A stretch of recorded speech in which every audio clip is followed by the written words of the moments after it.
அனைவருக்கும் அனைவருக்கும் வணக்கம். வணக்கம் ஐயா. வணக்கம். அனைவருக்கும் வணக்கம்.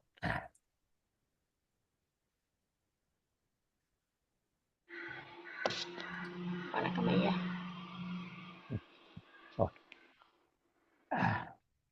நேற்று கிளாஸ்க்கு வரமுடியல, தயவு செஞ்சு மன்னிக்கணும். தீபாவளி கிஃப்ட் கொடுக்கணும்னு சொல்லியிருந்தோம்.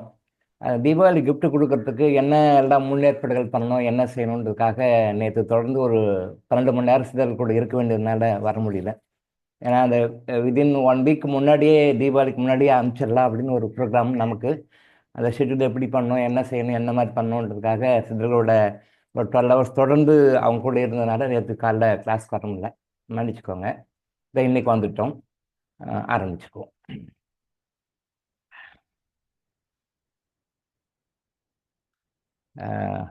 நேற்று என்ன வந்துன்னு சார் பிரிண்ட் எடுக்காம விட்டுருக்காரு, மொபைலில் பார்த்துருவோம்.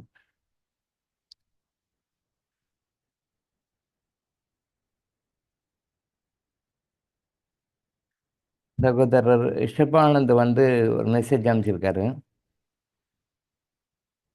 யாரையும் பழிவாங்க உங்கள் நேரத்தை வீணாக்காதீர். இதை நிறம் மாறினால் தானாக மாற்றிந்து விடும். இலை நிறம் மாறினா தானாக மாற்றிந்து விடும். கரெக்ட், அருமையான பாயிண்ட்டு, நன்றி அவருக்கு. யாரையும் பழி வாங்காதீங்க. இப்போ சினிமாலாம் எடுத்துக்கிட்டிங்கன்னா ஆரம்பத்தில் முடிப்பாங்க, கடைசியில் பழி வாங்கி அதை படம் முடியும். நிறைய படங்கள் அது மாதிரி இருக்கும். ஏதோ ஒரு கதை ஆரம்பிக்கும், கடைசியில் அவங்க நிறைய பித்தாட்டம் பண்ணுவாங்க, நிறைய தப்பு பண்ணுவாங்க. அப்புறம் வில்லன் அவங்கள பழி வாங்கி முடிச்சிடுவார். அதுதான் முடியும் சினிமாவில். பட் வாழ்க்கையில் நீங்கள் தயவு செஞ்சு யாரையும் கர்ம ஹீலிங் ஃபாலோவர்ஸ் யாரையும் பழி வாங்காதீங்க. பழிக்கு பழி, பல்லுக்கு பல், ரத்தத்துக்கு ரத்தம். அது முஸ்லீம்களை அப்படி ஒரு ஃபார்முலா ஃபாலோ பண்ணாங்களா ஹிஸ்ட்ரியில் படிச்சிருக்கோம். முஸ்லீம்கள் பழிக்கு பழி, ரத்தத்துக்கு ரத்தம், பல்லுக்கு பல் அப்படின்ற ஒரு ஃபார்முலா ஃபாலோ பண்ணாங்கன்னு சொல்லிட்டு ஹிஸ்ட்ரியில் நான் படிச்சிருக்கோம். அது நம்ம நடைமுறை வாழ்க்கைக்கு அது ஒத்து வராது. ஸோ கர்மானஜி ஹீலிங் ஃபாலோவர்ஸ் என்ன பண்ணுங்க, இப்போ யாருமே பழி வாங்காதீங்க. அது அவர்கிட்ட கடவுள்கிட்ட வந்துடும், அவர் பார்த்துக்குவார். நம்ம ஏடகடமாக பண்ணி நாம் ஏற்கனவே ஏதோ ஒரு நெகட்டிவ் கர்மா ஏதோ இருக்கிறனால தான் அவன் ஏதோ வகையில் நமக்கு பிரச்சனை கொடுக்குறான். ஸோ அப்போ நான் ஒன்று பதில் வாங்கன்னு சொல்லிட்டு அங்கே புதுசாக தைக்காம கமா போட்டுக்கணும். கமா போட்டு திருப்பி அது கண்டினியூ பண்ணுறோம். இது இப்படியே பிறகு தோறும் தொடர்ந்துக்கிட்டே இருக்கும், போயிட்டே இருக்கும். ஆனால் இந்த மாதிரி யாருமே பழி வாங்க நினைக்காதீங்க. பழி வாங்குற மனசு வந்தாலும் கூட அது பழி வாங்குறது அவர்கிட்ட ஹேண்ட் பண்ணுங்க, அவர் பார்த்துக்குவார். நான் அடிக்கடி சொல்லியிருக்கேன், அவர் வேலை விட்டு இல்லாமல் சும்மா உட்காந்துக்கிறாரு. அந்த பொழுதுபோக்கு அவர் ஏதோ பண்ணிக்குவார். நம்ம 1008 பிடுங்கள் நமக்கு. ஆனால் நம்ம பழப்பை நாம் பார்ப்போம், அந்த பழப்பை அவர்கிட்ட ஒப்படைச்சிடுவோம். ஸோ பழி வாங்குறது யாருமே பழி வாங்காதீங்க. அது நமக்கு பல வகையில் சேஃப்டி. அளவில்லாத சோதனைகள் ஏற்றுக்கொண்டால்தான் ஆட்சியில் நிறைந்த வெற்றி சேரும் அப்படின்னு போட்டிருக்காரு. பட் இது கொஞ்சம் யோசிக்க வேண்டிய விஷயம். அளவில்லாத சோதனைகளை ஏற்றுக்கொண்டால்தான் ஆச்சரியங்கள் நிறைந்து வெற்றி சேரும்னு இது கொஞ்சம் தவறான கருத்து. இது முன்ன போட்டுறது கரெக்ட், அப்சல்யூட்லி கரெக்ட். பட் இது அப்சல்யூட்லி தப்பு. அதாவது அளவில்லாத சோதனைகளை ஏற்றுக்கொண்டால்தான் ஆச்சரியங்கள் நிறைந்த வெற்றி சேரும். முழுக்க 100% தவறான கருத்து. அதாவது கடவுள் each and every moment of our life நம்ம சந்தோஷமா இருக்கணும் தான் நினைக்கிறார். நம்ம சந்தோஷமா இருக்குன்னு நினைக்கிறாரு. இந்த சோதனை வரணும், அதை கஷ்டப்படணும், அதை ஏற்றுக்கணும் அப்படின்னு கிடையவே கிடையாது. கடவுளுடைய ராஜ்யத்தில் துன்பமே கிடையாது. அது யாருக்கும் போய் பார்த்தவங்களுக்கு, அதாவது ஒரு பழமொழி சொல்லுவாங்க பார்த்தீங்களா, விண்டவர் கண்டதில்லை, கண்டவர் விண்டதில்லை, ஒரு தமிழ் பழமொழி. நீங்கள் ஒரு தமிழ் பழமொழியும் பற்றி அதை டீகோட் பண்ணி பேசணும்னா ஒரு நாளைக்கு ஒரு பழமொழி எடுத்து ஒரு கிளாஸ் போடணும். ஒரு நாளைக்கு ஒரு கிளாஸ் ஓடும், 1 மணி நேரம் 1.5 மணி நேரம் ஓடும். ஒரு தமிழ் பழமொழியும் நீங்கள் எடுத்து அதை டீகோட் பண்ணணும்னு வச்சுக்கோங்களேன். அவ்வளோ விஷயம் இருக்குது. நிறைய பழமொழிகள் தவறாக உணரப்படுகின்றன, தவறாக கற்பிக்கப்படுகின்றன, தவறாக புரிந்து கொள்ளப்படுகின்றன. பட் ஒரு பழமொழியை நம்ம தமிழ் மக்கள் சொன்னதெல்லாம் அனுபவிச்சு எழுதியிருக்காங்க. நீங்கள் அதை எந்த காலத்தையுமே தப்புன்னு ப்ரூவ் பண்ண முடியாது. அவ்வளோ அருமையான விஷயங்கள் நம்ம தெரியாமல் பண்ணிட்டுருக்கோம். கண்டவர் விண்டதில்லை, விண்டவர் கண்டதில்லை. இப்போ கடவுளை போய் நான் பார்த்துட்டேன், கடவுளை போய் நான் பார்த்துட்டேன் அப்படின்னு சொல்லி கண்டவர் விண்டதில்லை, வெறி வரமாட்டாங்க. ஏன்னா அவங்க அதுக்குள்ளே கரைஞ்சிடுவாங்க, அதை அப்படியே உணர்ந்து கரைஞ்சிடுவாங்க. அப்படியே வராங்க அப்படின்னா கூட இறைவனுடைய அனுமதியினோட, இறைவனுடைய பர்மிஷனோட, அந்த பெருங்கருணையோடு தான் வெளியே வருவாங்க. நம்ம வள்ளலார் சுவாமிகள் மாதிரி அப்படித்தான் பெருங்கருணையோடு வெளியே வருவாங்க. ஸோ கண்டவர் விண்டதில்லை, கண்டவங்க வெளியே வரமாட்டாங்க. வெளியே வந்தவங்க கண்டதில்லை. அவங்க வெளியே வராமல் சும்மாவே நான் பார்த்தேன்னு சொல்லி தீரா விட்டுட்டு இருப்பாங்க. நம்ம லோக்கல் லெவலில் இறங்கிச்சுன்னா தீரா தான் சொன்னாங்க. அது தீரா விட்டுருப்பாங்க. சும்மா அதெல்லாம் நான் பார்த்தேங்க, அது பார்த்தான்னா அவனோட கேரக்டரே மாறிடும். கடவுளை நான் பார்த்தேன், கடவுளை நான் பேசினேன் அப்படின்னா அது இதுவே மாறிடும். ஒரு சகோதரி ஊர் வேண்டாம், ஒரு சகோதரி ஃபோன் பண்ணியிருந்தாங்க. ஒரு அலையன்ஸ்க்காக எனக்கு இது மாதிரி ரொம்ப நாளாக மேரேஜ் ஆகலை, மேரேஜ் பண்ணிக்கணும்னு விரும்புகிறேன், ஒரு அலையன்ஸ் வந்திருக்கு, அந்த அலையன்ஸை நான் மேரேஜ் பண்ணிக்கலாமா அப்படின்னு சொல்லிட்டு கேட்குறாங்க. நான் சொன்னேன், அம்மா இவர் கண்டிப்பாக கல்யாணம் பண்ணிக்க வேண்டாம். நான் கிளியரன்ஸில் பார்த்து தெளிவாக சொல்கிறேன், அம்மா இவரை கல்யாணம் பண்ணிக்க வேண்டாம். அவங்க என்ன ஆஃபராக கொடுத்தாலும் என்ன பண்ணாலும் நீங்கள் அவரை கல்யாணம் பண்ணிக்க வேண்டாமா, பின்னாடி அவரும் கஷ்டப்படுவா, நீங்களும் கஷ்டப்படுவீங்க, வேண்டாம், தயவு செஞ்சு வேண்டாம், நீங்கள் வேறு வரன்னு கூட பாருங்கள், பட் இவங்க வேண்டாம்னு நான் சொன்னேன். அப்போ அவங்க திரும்பவும் மறுநாள் ஃபோன் பண்ணி சொல்கிறாங்க, இல்லை வேற ஒருத்தர் சொல்கிறாரு, அம்பாலேயே நேரில் வந்து சொன்னாங்க. அவர் என்ன சொல்லிக்கிறார், அவர் ஒரு பிராமின், அவர் அம்பாலே நேரில் வந்து சொல்கிறா நீ அவரை கல்யாணம் பண்ணிக்கோன்னு சொல்கிறா, அம்பாலே சொல்கிறா நீ வந்து அம்பாள் பேச்சு மீறாத, அம்பாலே சொல்கிறா நீ கேட்டுக்கோ அப்படின்னு சொல்லி சொல்கிறாருன்னு எனக்கு ஃபோன் பண்ணிட்டாங்க திருப்பம். அவங்க மனசு இல்லை, அவங்களுக்கு அந்த அலையன்ஸ் வந்திருக்காங்க, இப்போ நான் முடிச்சுக்கிறேன் மாதிரி அவங்க சொல்கிறேன். நான் சொல்கிறேன் கிளைவான்ஸில் பார்த்து, அம்மா அது வேண்டாம், பின்னால் நீங்களும் கஷ்டப்படுவீங்க, அவரும் கஷ்டப்பட வேண்டாம், இவர் வேண்டாம், நீங்கள் வேறு மாப்பிள்ளையை பாருங்கள், வேற பாருங்கள், பார்த்து சொல்லுங்கள், நான் செலக்ட் பண்ணி சொல்கிறேன் உங்களுக்கு அப்படின்னு நான் சொல்கிறேன். இல்லை சார் அவர் அம்பாலே வந்து சொல்கிறாங்க சார், அம்பாலே வந்து சொல்கிறாங்க, நான் திருப்பி அம்பாலே பிடிக்கிறாங்க. அம்பாள் சத்தியமாக சொல்ல மாட்டாங்கன்னு எனக்கு நல்லா தெரியும். அம்பாள் பேரை சொல்லி அவர் சொல்கிறார். அப்போ என்ன, அம்பாலே சொன்னார், இவரே கற்பனை பண்ணிக்கிறார், அம்பாலாம் சொல்ல மாட்டாங்க. சார் கடவுள் வந்து எனக்கு ஒரு ஒரு ஒரு விஷயம் சொல்லணும்னா ஆகும், ஆகாது, ஓகே ஓகே இல்லை அப்படியே சொல்லும், ஸ்ட்ரைட்டாக சொல்லும். கிளைவான்ஸை தெளிவாக சொல்லும், அவங்க என்ன ப்ராப்ளம் சஃபர் ஆவாங்க, என்ன பிரச்சனை, எந்த லைஃப்பில் எப்போ வந்து எனக்கு கரெக்டாக தெளிவாக தெரியுது. நான் கிளைவான்ஸ் ஒரு தடவை 2 தடவை தெளிவாக பார்த்து சொல்கிறேன். ஏன்னா வாழ்க்கை பிரச்சனை, தப்பான கைடன்ஸ் கொடுக்கக்கூடாது. இன்னைக்கு ஜோசியருக்கு நிறைய பேர் தப்பான கைடன்ஸ் தான் கொடுக்குறாங்க. அந்த கர்மம் அவங்களுக்கு மட்டும் இல்லை, அவங்க தலைமுறைக்கும் வரும். நிறைய பேர் தெரியல. ஜாதகத்துக்கு வந்து 10 பொருத்தம் பார்க்குறோம், ஓகே ரைட், ஓகே பொத்தாடு, அந்த நேரத்துக்கு ஏதோ ஒன்று ஆனால் சரி ஓகே ரைட், பேர் பொருத்தம் பார்த்தா போதும், ஓகே ரைட் முடிச்சிடுறாங்க. எத்தனை குடும்பம் கஷ்டப்பட்டு தெரியுமா?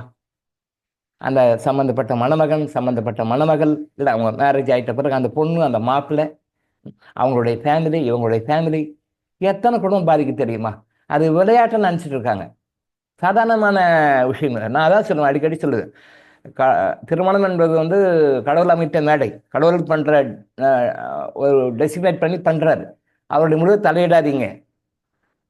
அது தலையிட்டு ஐவோட்டை கை வைக்கிற மாதிரி விவாகரத்துன்னு போகாதீங்க, முடிஞ்ச வரைக்கும் விவாகரத்துக்கு போகாதீங்க. சில பேர் நினைக்கிறீங்க, நீங்கள் பாட்டு உட்காந்து சொல்லிடுறீங்க, அங்கே படுறவங்களுக்கு தானே தெரியும் அப்படின்னு சொல்லி படுற மாதிரி சில சூழ்நிலை வரும். அதை அவுட் ஹேண்டில் தெரிஞ்சுக்கணும். அதை நம்ம சொல்லிக் கொடுங்க கர்ம நினைச்சுக்கிறீங்களே.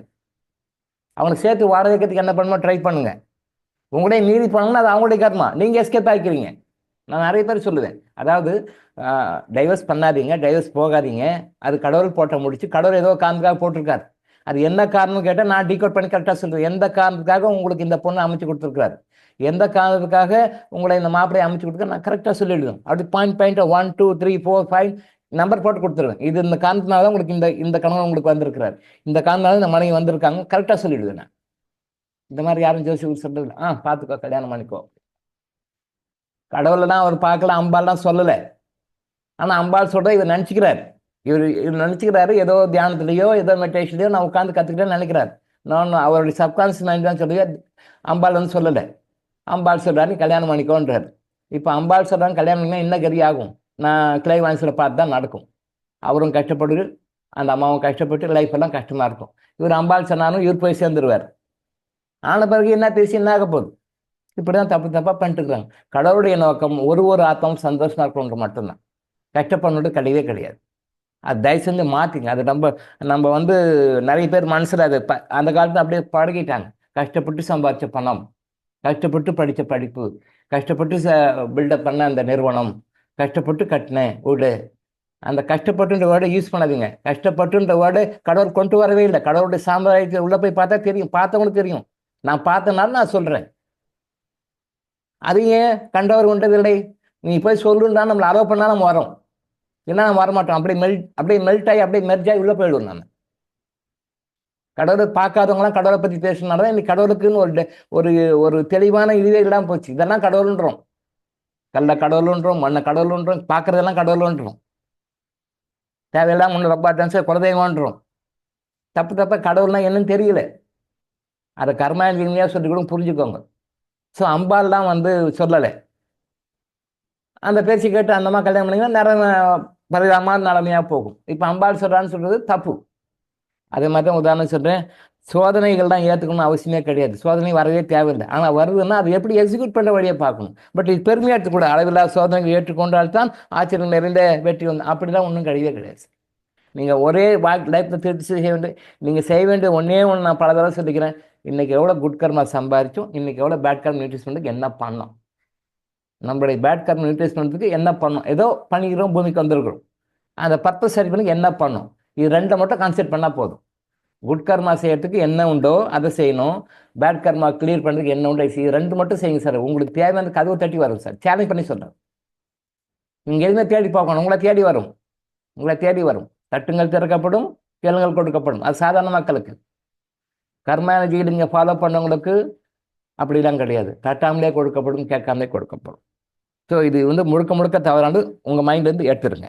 அளவில்லாத சோதனை ஏற்றுக்கொண்டால்தான் ஆட்சிக்கு நிறைந்த வெற்றி வந்து சேரும். கஷ்டப்பட்டு படித்தா தான் நாளைக்கு நல்லா இருக்கும் அப்படிலாம் கிடையாது. கஷ்டப்பட்டுலாம் படிக்கணும்னு அவசியம் இல்லை. கேஷுவலாக படிக்கணும், யதார்த்தமாக படிக்கணும், ஹாப்பியாக படிக்கணும். அது ஒரு கஷ்டமாக படிக்கக்கூடாது. சரி, தப்பான மனநிலை நிறைய பேருக்கு இருக்குது, அது மாற்றிக்கோங்க. சகோதரருக்கு ரிஷபானதுக்கு நன்றி. ஏன்னா அவர் ஒரு விஷயம் இப்படி போட்டதுனால தான் உங்களுக்கு அந்த விளக்கம் நாம் வந்து சொல்கிறோம். ஸோ அப்போ இறைவன் அப்படி அவர் மைண்டில் போய் உட்காந்து இதை எடுத்து செலக்ட் பண்ணி போடு, அப்போ டாக்டர்லங்க விளக்கம் கொடுப்பாரு, கொடுக்க வைக்கிறேன் நான் அவரை அப்படின்னு சொன்னதுனால தான் அவர் மைண்டில் போட்டு உட்காந்து அவர் எடுத்து போகிறாரு, டாக்டர்லங்க விளக்கம் சொல்ல வைக்கிறார். இதெல்லாம் நடத்தது இறைவன் தான், நாம் யாரும் கிடையாது. அவருக்கு நன்றி, சகோதரருக்கு நன்றி.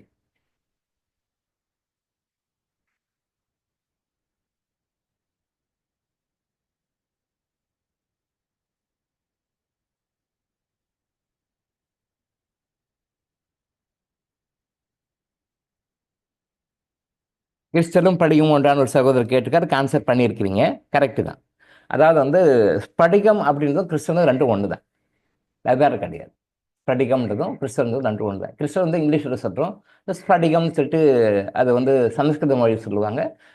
அதையே வந்து இஸ்ஸை எடுத்துகிட்டு படிகம்னு சொல்லிட்டு நம்ம தமிழில் சொல்லுவாங்க.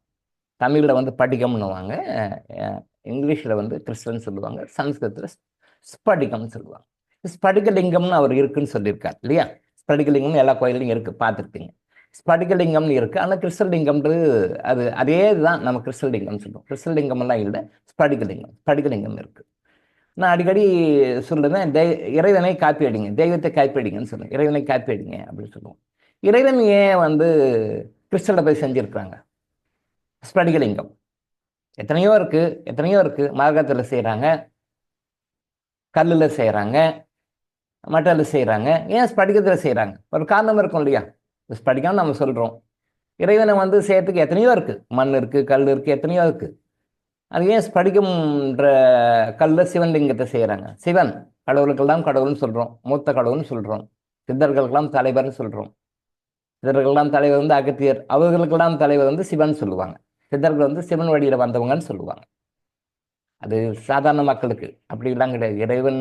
இறைவன்கிட்டேருந்து வந்தவங்க, அது நீங்கள் எந்த இறைவனாக இருந்தாலும் எடுத்துக்கலாம், அதை பற்றி ஒன்றும் தப்பு கிடையாது. சொல்லுவோம் பொதுவாக அப்படி ஒரு இது இருக்கும், ஒரு கான்செப்ட். சிவன் தான் சித்தர் கணங்களின் தலைவர், அவர் தான் வந்து அகத்தியருக்கு லீட் பண்ணுறாரு. ஸோ அகத்தியர் மற்ற சித்தர் லீட் பண்ணுறாரு, எல்லாம் உண்மைதான். பட் சிவன் தான் சீப்புண்டல், அதுக்கு மேலே பெரிய சக்திகள்லாம் இருக்குது. அது நிறைய பேர் போக போக சொல்லுவோம் நாம்.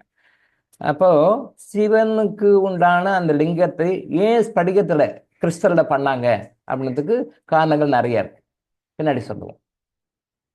ஸ்படிகலிங்கம் அப்படின்னா அப்போ வந்து ஆன்மீகத்தில் சிவன் வந்து கிறிஸ்டலை அப்ரூவ் பண்ணுறாருன்னு நீங்கள் புரிஞ்சுக்கோங்க. அந்த வரைக்கும் நீங்கள் இப்போது புரிஞ்சுக்கிட்டா போதும். கிறிஸ்டல் ஏதோ தொடக்கூடாத பொருளோ, பார்க்கக்கூடாத பொருளோ, டச் பண்ணக்கூடாத பொருள், நம்மகிட்ட இருக்கக்கூடாத பொருளோ அப்படிலாம் கிடையாது. ஒரு நண்பர் சொன்னார், ஒரு சித்தர் ஒருத்தர் சொன்னார், கிறிஸ்டல்லாம் யூஸ் பண்ணக்கூடாது, கிறிஸ்டல்லாம் வேண்டாம் அப்படி சொல்லி சொன்னதாக ஆஸ்டின் சார் சொன்னார். வந்து கிறிஸ்டல்லாம் ஒரு சித்தர் சொன்னார் சார், அந்த கிறிஸ்டல் வந்து கிறிஸ்டல்லாம் யூஸ் பண்ணக்கூடாது அப்படின்னு சொல்லிட்டு ஒரு சித்தர் சொன்னார் சார் அப்படின்னு சொல்லி ஒரு நண்பர் சொன்னதாக சொன்னார். தெரியல, இக்னரன்ஸ், அறியாமை. அப்போ கிறிஸ்டல்லாம் யூஸ் பண்ணக்கூடாது, கிறிஸ்டல்லாம் வேண்டாம் அப்படின்னு சொல்லி சொன்னால் சிவலிங்கத்தை ஏன் வந்து கிறிஸ்டலில் வடிச்சிருக்காங்க, படிக்கலிங்கம் வச்சுருக்காங்க? இந்த ஒரு கொஸ்டின் மட்டும் திங்க் பண்ணால் போதும். சொன்னவர் யாரோ ஒரு சித்தர் சொன்னாரா, அதை பற்றி நம்ம கமெண்ட் சொல்லிக்க வேண்டாம்.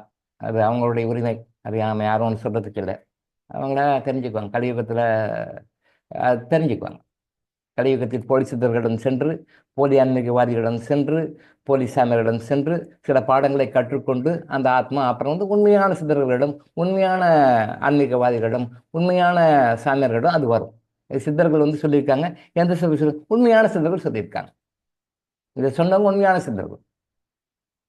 அப்புறம் நான் சித்தர் என்று சொல்லிக் கொடுக்கின்ற இந்த காலத்து போலி சித்தர்கள் வந்து அதில் யாரோ ஒருத்தர் சொல்லியிருக்கார், கிறிஸ்டல்லாம் யூஸ் பண்ணக்கூடாது அப்படின்னு சொல்லியிருக்காரு. அவர்கிட்ட நம்ம திருப்பி கேட்டோம் அப்படின்னா, கிறிஸ்டல்லாம் யூஸ் பண்ணக்கூடாது, ரைட்டு, ஓகே. அப்போ சிவலிங்கத்தை ஏன் கிறிஸ்டலில் உருவாக்கியிருக்கிறாங்க? ஏன் சிவலிங்கத்தை கிறிஸ்டல் உருவாக்கின்னு அவர்கிட்ட கேள்வி கேட்டால் என்ன ஆன்சர் சொல்கிறான்னு பார்ப்போம். அதான் கேட்கணும், அதான் கேட்கணும். சித்தர்கள் வந்து சொல்லிட்டாங்க கிறிஸ்டல் யூஸ் பண்ணக்கூடாதுன்னு சொல்லியிருக்காங்க அப்படின்னு சொன்னால், அப்போது ஸ்படிகலிங்கம் நான் கடவுளை காப்பி அடிங்கன்னு சொல்கிறேன். கடவுளை காப்பி அடித்து நம்ம ஹாப்பியாக இருப்போம். நம்ம எப்பவுமே ஹாப்பியாக இருப்போம், சந்தோஷமாக இருப்போம். கடவுளை காப்பி அடிக்கல, நம்ம கடவுளை பார்க்குறோம், ஆனால் வந்துடுறோம். எங்கே காப்பி அடிக்கிறாங்க? எக்ஸாமில் தான் காப்பி அடிக்கிறாங்க. ப்ராக்டிக்கல் எக்ஸாமில் காப்பி அடிக்கிறாங்க, ரிட்டன் எக்ஸாமில், டெக்ஸ்ட் எக்ஸாமில் காப்பி அடிக்கிறாங்க. இந்த காப்பி இங்கே தான் அடிக்கிறாங்க. எங்கே காப்பி அடிக்கக்கூடாது அங்கே அடிக்கிறாங்க. அதுவும் இப்போ லேட்டஸ்ட்டாக டெக்னிக்கல் எக்யூப்மெண்ட்ஸ் எல்லாம் வச்சு அடிக்கிறாங்க. இதே ஒரு கமலஹாசன் படத்தில் மெடிக்கல் என்ட்ரன்ஸ் எக்ஸாம் எப்படி எழுதுவார்? என்ன படம் எனக்கு சரியா தெரியல. வசூல் ராஜாவா? அந்த மாதிரி எப்படி எழுதுவார்? ஒரு டாக்டரு மெடிக்கல் எக்ஸாமு எப்படி எழுதணும்? எக்யூப்மெண்ட்ஸ் எல்லாம் வச்சுக்கின்னு உள்ளே போய் எக்ஸாம் எழுதி பாஸ் ஆகிடுறாரு. அது சினிமாவில் ஓகே. நடைமுறையில் ஒரு பேஷண்ட் உள்ளே வரான்னா நீங்கள் வந்து அந்த சப்ஜெக்ட் உனக்கு தெரினா பேஷண்ட் எப்படி டீல் பண்ண முடியும்? எப்படி டீல் பண்ண முடியும்? ஸோ காப்பின்றது எல்லா இடத்துலையுமே நடக்குது. யூபிஎஸ்சியில் யூபிஎஸ்சி எக்ஸாமோட காப்பி அடிக்கிறாங்க. அதர் கவர்மெண்ட் பப்ளிக் எக்ஸாம் என்னென்ன கவர்மெண்ட் நடத்துகிறாங்களோ டிபார்ட்மெண்ட் அதில் காப்பி அடிக்கிறாங்க. நீட் எக்ஸாமில் காப்பி அடிக்கிறாங்க. பார்க்குறோம்ல, நியூஸில் பார்க்குறோம்ல, இப்படி தான் காப்பி அடிக்கிறாங்க. ஸ்கூல் எக்ஸாமில், காலேஜ் எக்ஸாமில் காப்பி அடிக்கிறாங்க. அப்புறம் பார்க்குறாங்க, பனிஷ்மெண்ட் கொடுக்குறாங்க, டிபார் பண்ணுறாங்கலாம் நடக்குது. நம்ம அங்கேயெல்லாம் காப்பி அடிக்கக்கூடாது. அங்கே என்ன தெரியுதோ அதை தான் எழுதணும், அங்கே தான் மார்க் வாங்கிட்டு வரணும். அங்கேயே காப்பி அடிக்கிறத விட்டுறணும். கடவுளை பார்த்து காப்பி அடிக்கணும். பட் கடவுளை காப்பி அடிக்கிறதே கிடையாது, கண்டுக்கிறதே இல்லை. அதை அப்படியே பார்த்துட்டு அப்படியே சும்பிட்டு வந்துடணும். எங்கே காப்பி அடிக்கணுமோ அங்கே அடிக்கிறது இல்லை, எங்கே அடிக்கணுமோ அங்கே அடிக்கிறது. இங்கே தான் இப்படி தான் நம்ம ஆளுங்க பண்ணுறது, தப்பாக பண்ணுறது. சரியா? கடவுளை காப்பி அடிக்கணும். அப்போ சிவபெருமானை வந்து வடிச்சிருக்கிறாங்க, சிவலிங்கமாக வடிச்சிருக்கிறாங்க. ஸ்படிகலிங்கம் நிறைய கோயில்கள் இருக்கு, நிறைய கோயில்கள் இருக்கு. ஸ்படிகலிங்கம் வந்து ஏன் வந்து ஸ்படிகலிங்கம் வந்து இருக்குது அப்படின்னு சொல்லி அந்த சித்தர்கிட்ட தயவுசெஞ்சு அந்த நம்பர் கேள்வி கேட்கணும்னு நினைக்கிறேன். கேள்வி கேட்டு என்ன ஆன்சர் சொன்னால் அது எனக்கும் தெரிஞ்சுக்கலாம், எனக்கு தெரியாமல் நானும் தெரிஞ்சுக்கலாம் இல்லையா? நான் எல்லாமே தெரிஞ்சுன்னு சொல்ல முடியாதுல்ல. இதான் அந்த சித்தர் வந்து ஏன் ஸ்படிகலிங்கம் வந்து எல்லா கோயில்களையும் அந்த காலத்தில், அப்புறம் அந்த காலத்தில் நாமெல்லாம் பிறக்கிறதுக்கு முன்னாடி ஏன் அதெல்லாம் செஞ்சு வச்சிருக்காங்க அப்படின்னு கேள்வி கேட்டு அதுக்கு ஆன்சர் சொன்னால் நானும் தெரிஞ்சுக்கிறேன். தெரியலன்னா நானும் தெரிஞ்சுக்கலாம், ஒன்றும் தப்பு கிடையாது. தெரிஞ்சு வச்சுட்டு சொல்கிறேன். நான் அடிக்கடி சொல்கிறேன், எனக்கும் கூட சித்தர்கள் வந்து அப்பப்போ ரெஃப்ரெஷர் கிளாஸ் நடத்துவாங்க. இதெல்லாம் தெரியும், 36 வருஷம் சொல்லி கொடுத்தோம், ரைட், ஓகே, தேடிட்டு அப்படின்றது கிடையாது. அப்பப்போ ஃப்ரீக்வெண்ட்டாக ரெஃப்ரெஷர் கோர்ஸ் நடத்துவாங்க, கிளாஸ் நடத்துவாங்க. அது நாம் அப்பப்போ உள்வாங்க. அது மாதிரி ஸ்படிகலிங்கம் ஏன் வந்து வச்சிருக்கிறாங்க? அப்போ ஏன் கிறிஸ்டல் வேண்டான்னு சொல்கிறீங்க அப்படின்னா, அப்போ கிறிஸ்டலில் வந்து சிவலிங்கத்தில் வந்து ஏன் ஸ்படிகலிங்கம் நிறைய கோயில்கள் இருக்குது, ஏன் அது அது பூஜை புனஸ்காரங்கள் நிறைய பண்ணி மெயின்டைன் பண்ணுறாங்க அப்படின்ற கேள்வி கேட்டு எனக்கு ஆன்சர் சொன்னால் I be very much happy. Try பண்ணுங்கள். ஓகே.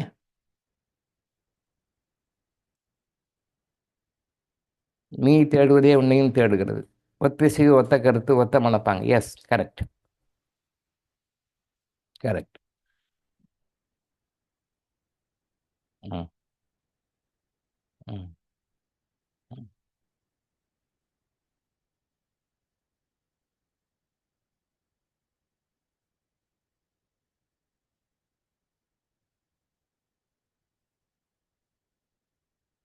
கோயில்கள் கட்டுறதுக்கு தர்மம், கர்ம காரியங்களுக்கு தர்மம் பண்ணலாம் சார். கரெக்டாக ஆன்சர் பண்ணியிருக்காங்க. Very good. Right, right.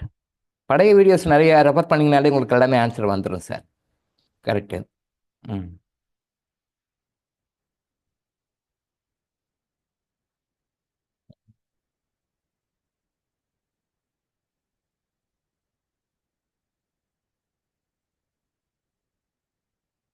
ஒரு சகோதரர் கேட்டிருக்காரு, குழந்தை வேலுன்னு நினைக்கிறேன். குழந்தை வேலு சகோதரர் கேட்டிருக்காரு. மக்களுக்கு வந்து சொல்லும் பொழுது ஆம், 4 விஷயத்தை நம்ம சொல்கிறோம். நம்ம ஏற்கனவே பண்ண கர்மானால தான் இதெல்லாம் நமக்கு வருது. ஸோ அதை வந்து அக்செப்ட் பண்ணிக்கிறோம். மன்னிப்பு கேட்குறோம், மன்னிப்பு கொடுக்குறோம், தர்மம் பண்ணணும்னு சொல்கிறோம். Right, okay. கிறிஸ்துவை பற்றி சொல்லலாமான்னு கேட்டிருக்காரு. கிறிஸ்துவை பற்றி சொல்லலாமா? கண்டிப்பாக கிறிஸ்துவை பற்றி சொல்லணும். கிறிஸ்துவை பற்றி சொல்லணும். ஏன் கிறிஸ்துவை பற்றி சொல்லணும் அப்படின்னா, ஆம், இன்னைக்கு இருக்கிற காலகட்டத்தில்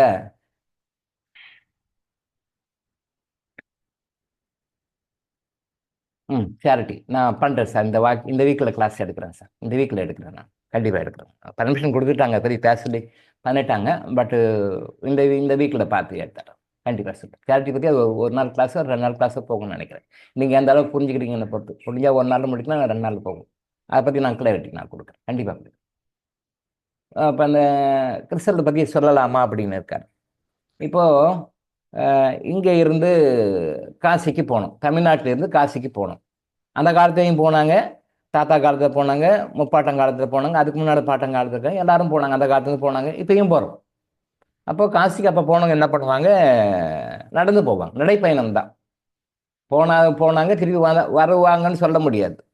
அப்போ அந்த காலத்தில் வந்து போனாங்கன்னா பல பல மைல்கள் நடந்து போகணும். நடந்து போயிட்டு திருப்பி ரிட்டர்ன் வரணும். சில பேர் போவாங்க, திருப்பி ரிட்டர்ன் வர மாட்டாங்க. ஆனால் காசிக்கு போகிறவங்க சென்ட் ஆஃப் பண்ணும்போது ரொம்ப பயபக்தியோடு அனுப்பிச்சி விடுவாங்கடா. ஏன்னா திருப்பி வந்தாலும் வரலாம், திருநாளும் இல்லை, சொல்ல முடியாது. அவ்வளோ பயபக்தியோடு அனுப்பிச்சி விடுவாங்க. நான் சொல்கிறது பல ஆயிரக்கணக்கான வருடங்களுக்கு முன்னாடி. ஸோ இப்பயும் போகிறாங்க, அப்பயும் போகிறாங்க, இப்பயும் போகிறாங்க. கொஞ்சம் நல்லா விஷயத்தை புரிஞ்சுக்கோங்க. அன்றைக்கி நடந்து போனாங்க. அதே காசி தான், அதே தமிழ்நாடு தான். அப்புறம் அதுக்கு பிறகு இப்போ நிறைய டெவலப்மெண்ட் ஆகிடுச்சு. இப்போ என்ன பண்ணுறாங்க? ட்ரெயினில் போகிறாங்க, ஃப்ளைட்லேயும் போகிறாங்க. போயிட்டு அங்கே போயிட்டு பக்கத்தில் அப்படியே போயிட்டு வராங்க. ஃப்ளைட்லேயும் போகிறாங்க. இப்போ இதில் எது சிறந்த முறைன்னு நம்ம சொல்ல முடியும்? எது சிறந்த முறை? Which is the best method to go to Kashi or Gaya? அங்கே போகணும்னா எது சிறந்த முறை இப்போ இருக்கிற காலகட்டத்தில்? அப்படின்னா எப்படி வேணாலும் போகலாம். இன்றைக்கி கூட நடந்து போகலாம். நம்ம யாரும் வேணால் கைப்பிடிச்சி இருக்க போகிறது இல்லையா? இன்றைக்கி கூட நான் காசிக்கு நடந்து போகிறேன் அப்படின்னா போகலாமே. நான் சைக்கிளில் போகிறேன், போகலாமே, தப்பு இல்லையே. நான் ட்ரெயினில் போகிறேன், போகலாமே. நான் ஹெலிகாப்டரில் போகிறேன், போகலாமே. நான் ஃப்ளைட்டில் போகிறேன், போகலாமே. எப்படி வேணாலும் போகலாம். நிறைய சோர்சஸ் இருக்குது இப்போ. அதே மாதிரி நம்ம ஆன்மீகத்தை அடையிறதுக்கு மற்ற முறைகளுக்கு போகணுன்னா அப்போ இருந்த முறையில் சில முறைகள் தான் சொன்னாங்க. அந்த முறைகளில் போனாங்க. ஆனால் இப்போ வந்து ஃபெசிலிட்டிஸ் நிறையா இருக்குது. இப்போ வந்து வசதி இருக்கிறவங்க என்ன பண்ணுறாங்க? ஃப்ளைட்டில் போயிடுறாங்க. ஃப்ளைட்டில் போயிட்டு அங்கேருந்து பக்கத்தில் ஏதோ நான் போனதில்லை, காசி இது வரைக்கும் நான் போனதில்லை. சித்தர்களெல்லாம் தேவையில்லைன்ட்டாங்க எனக்கு.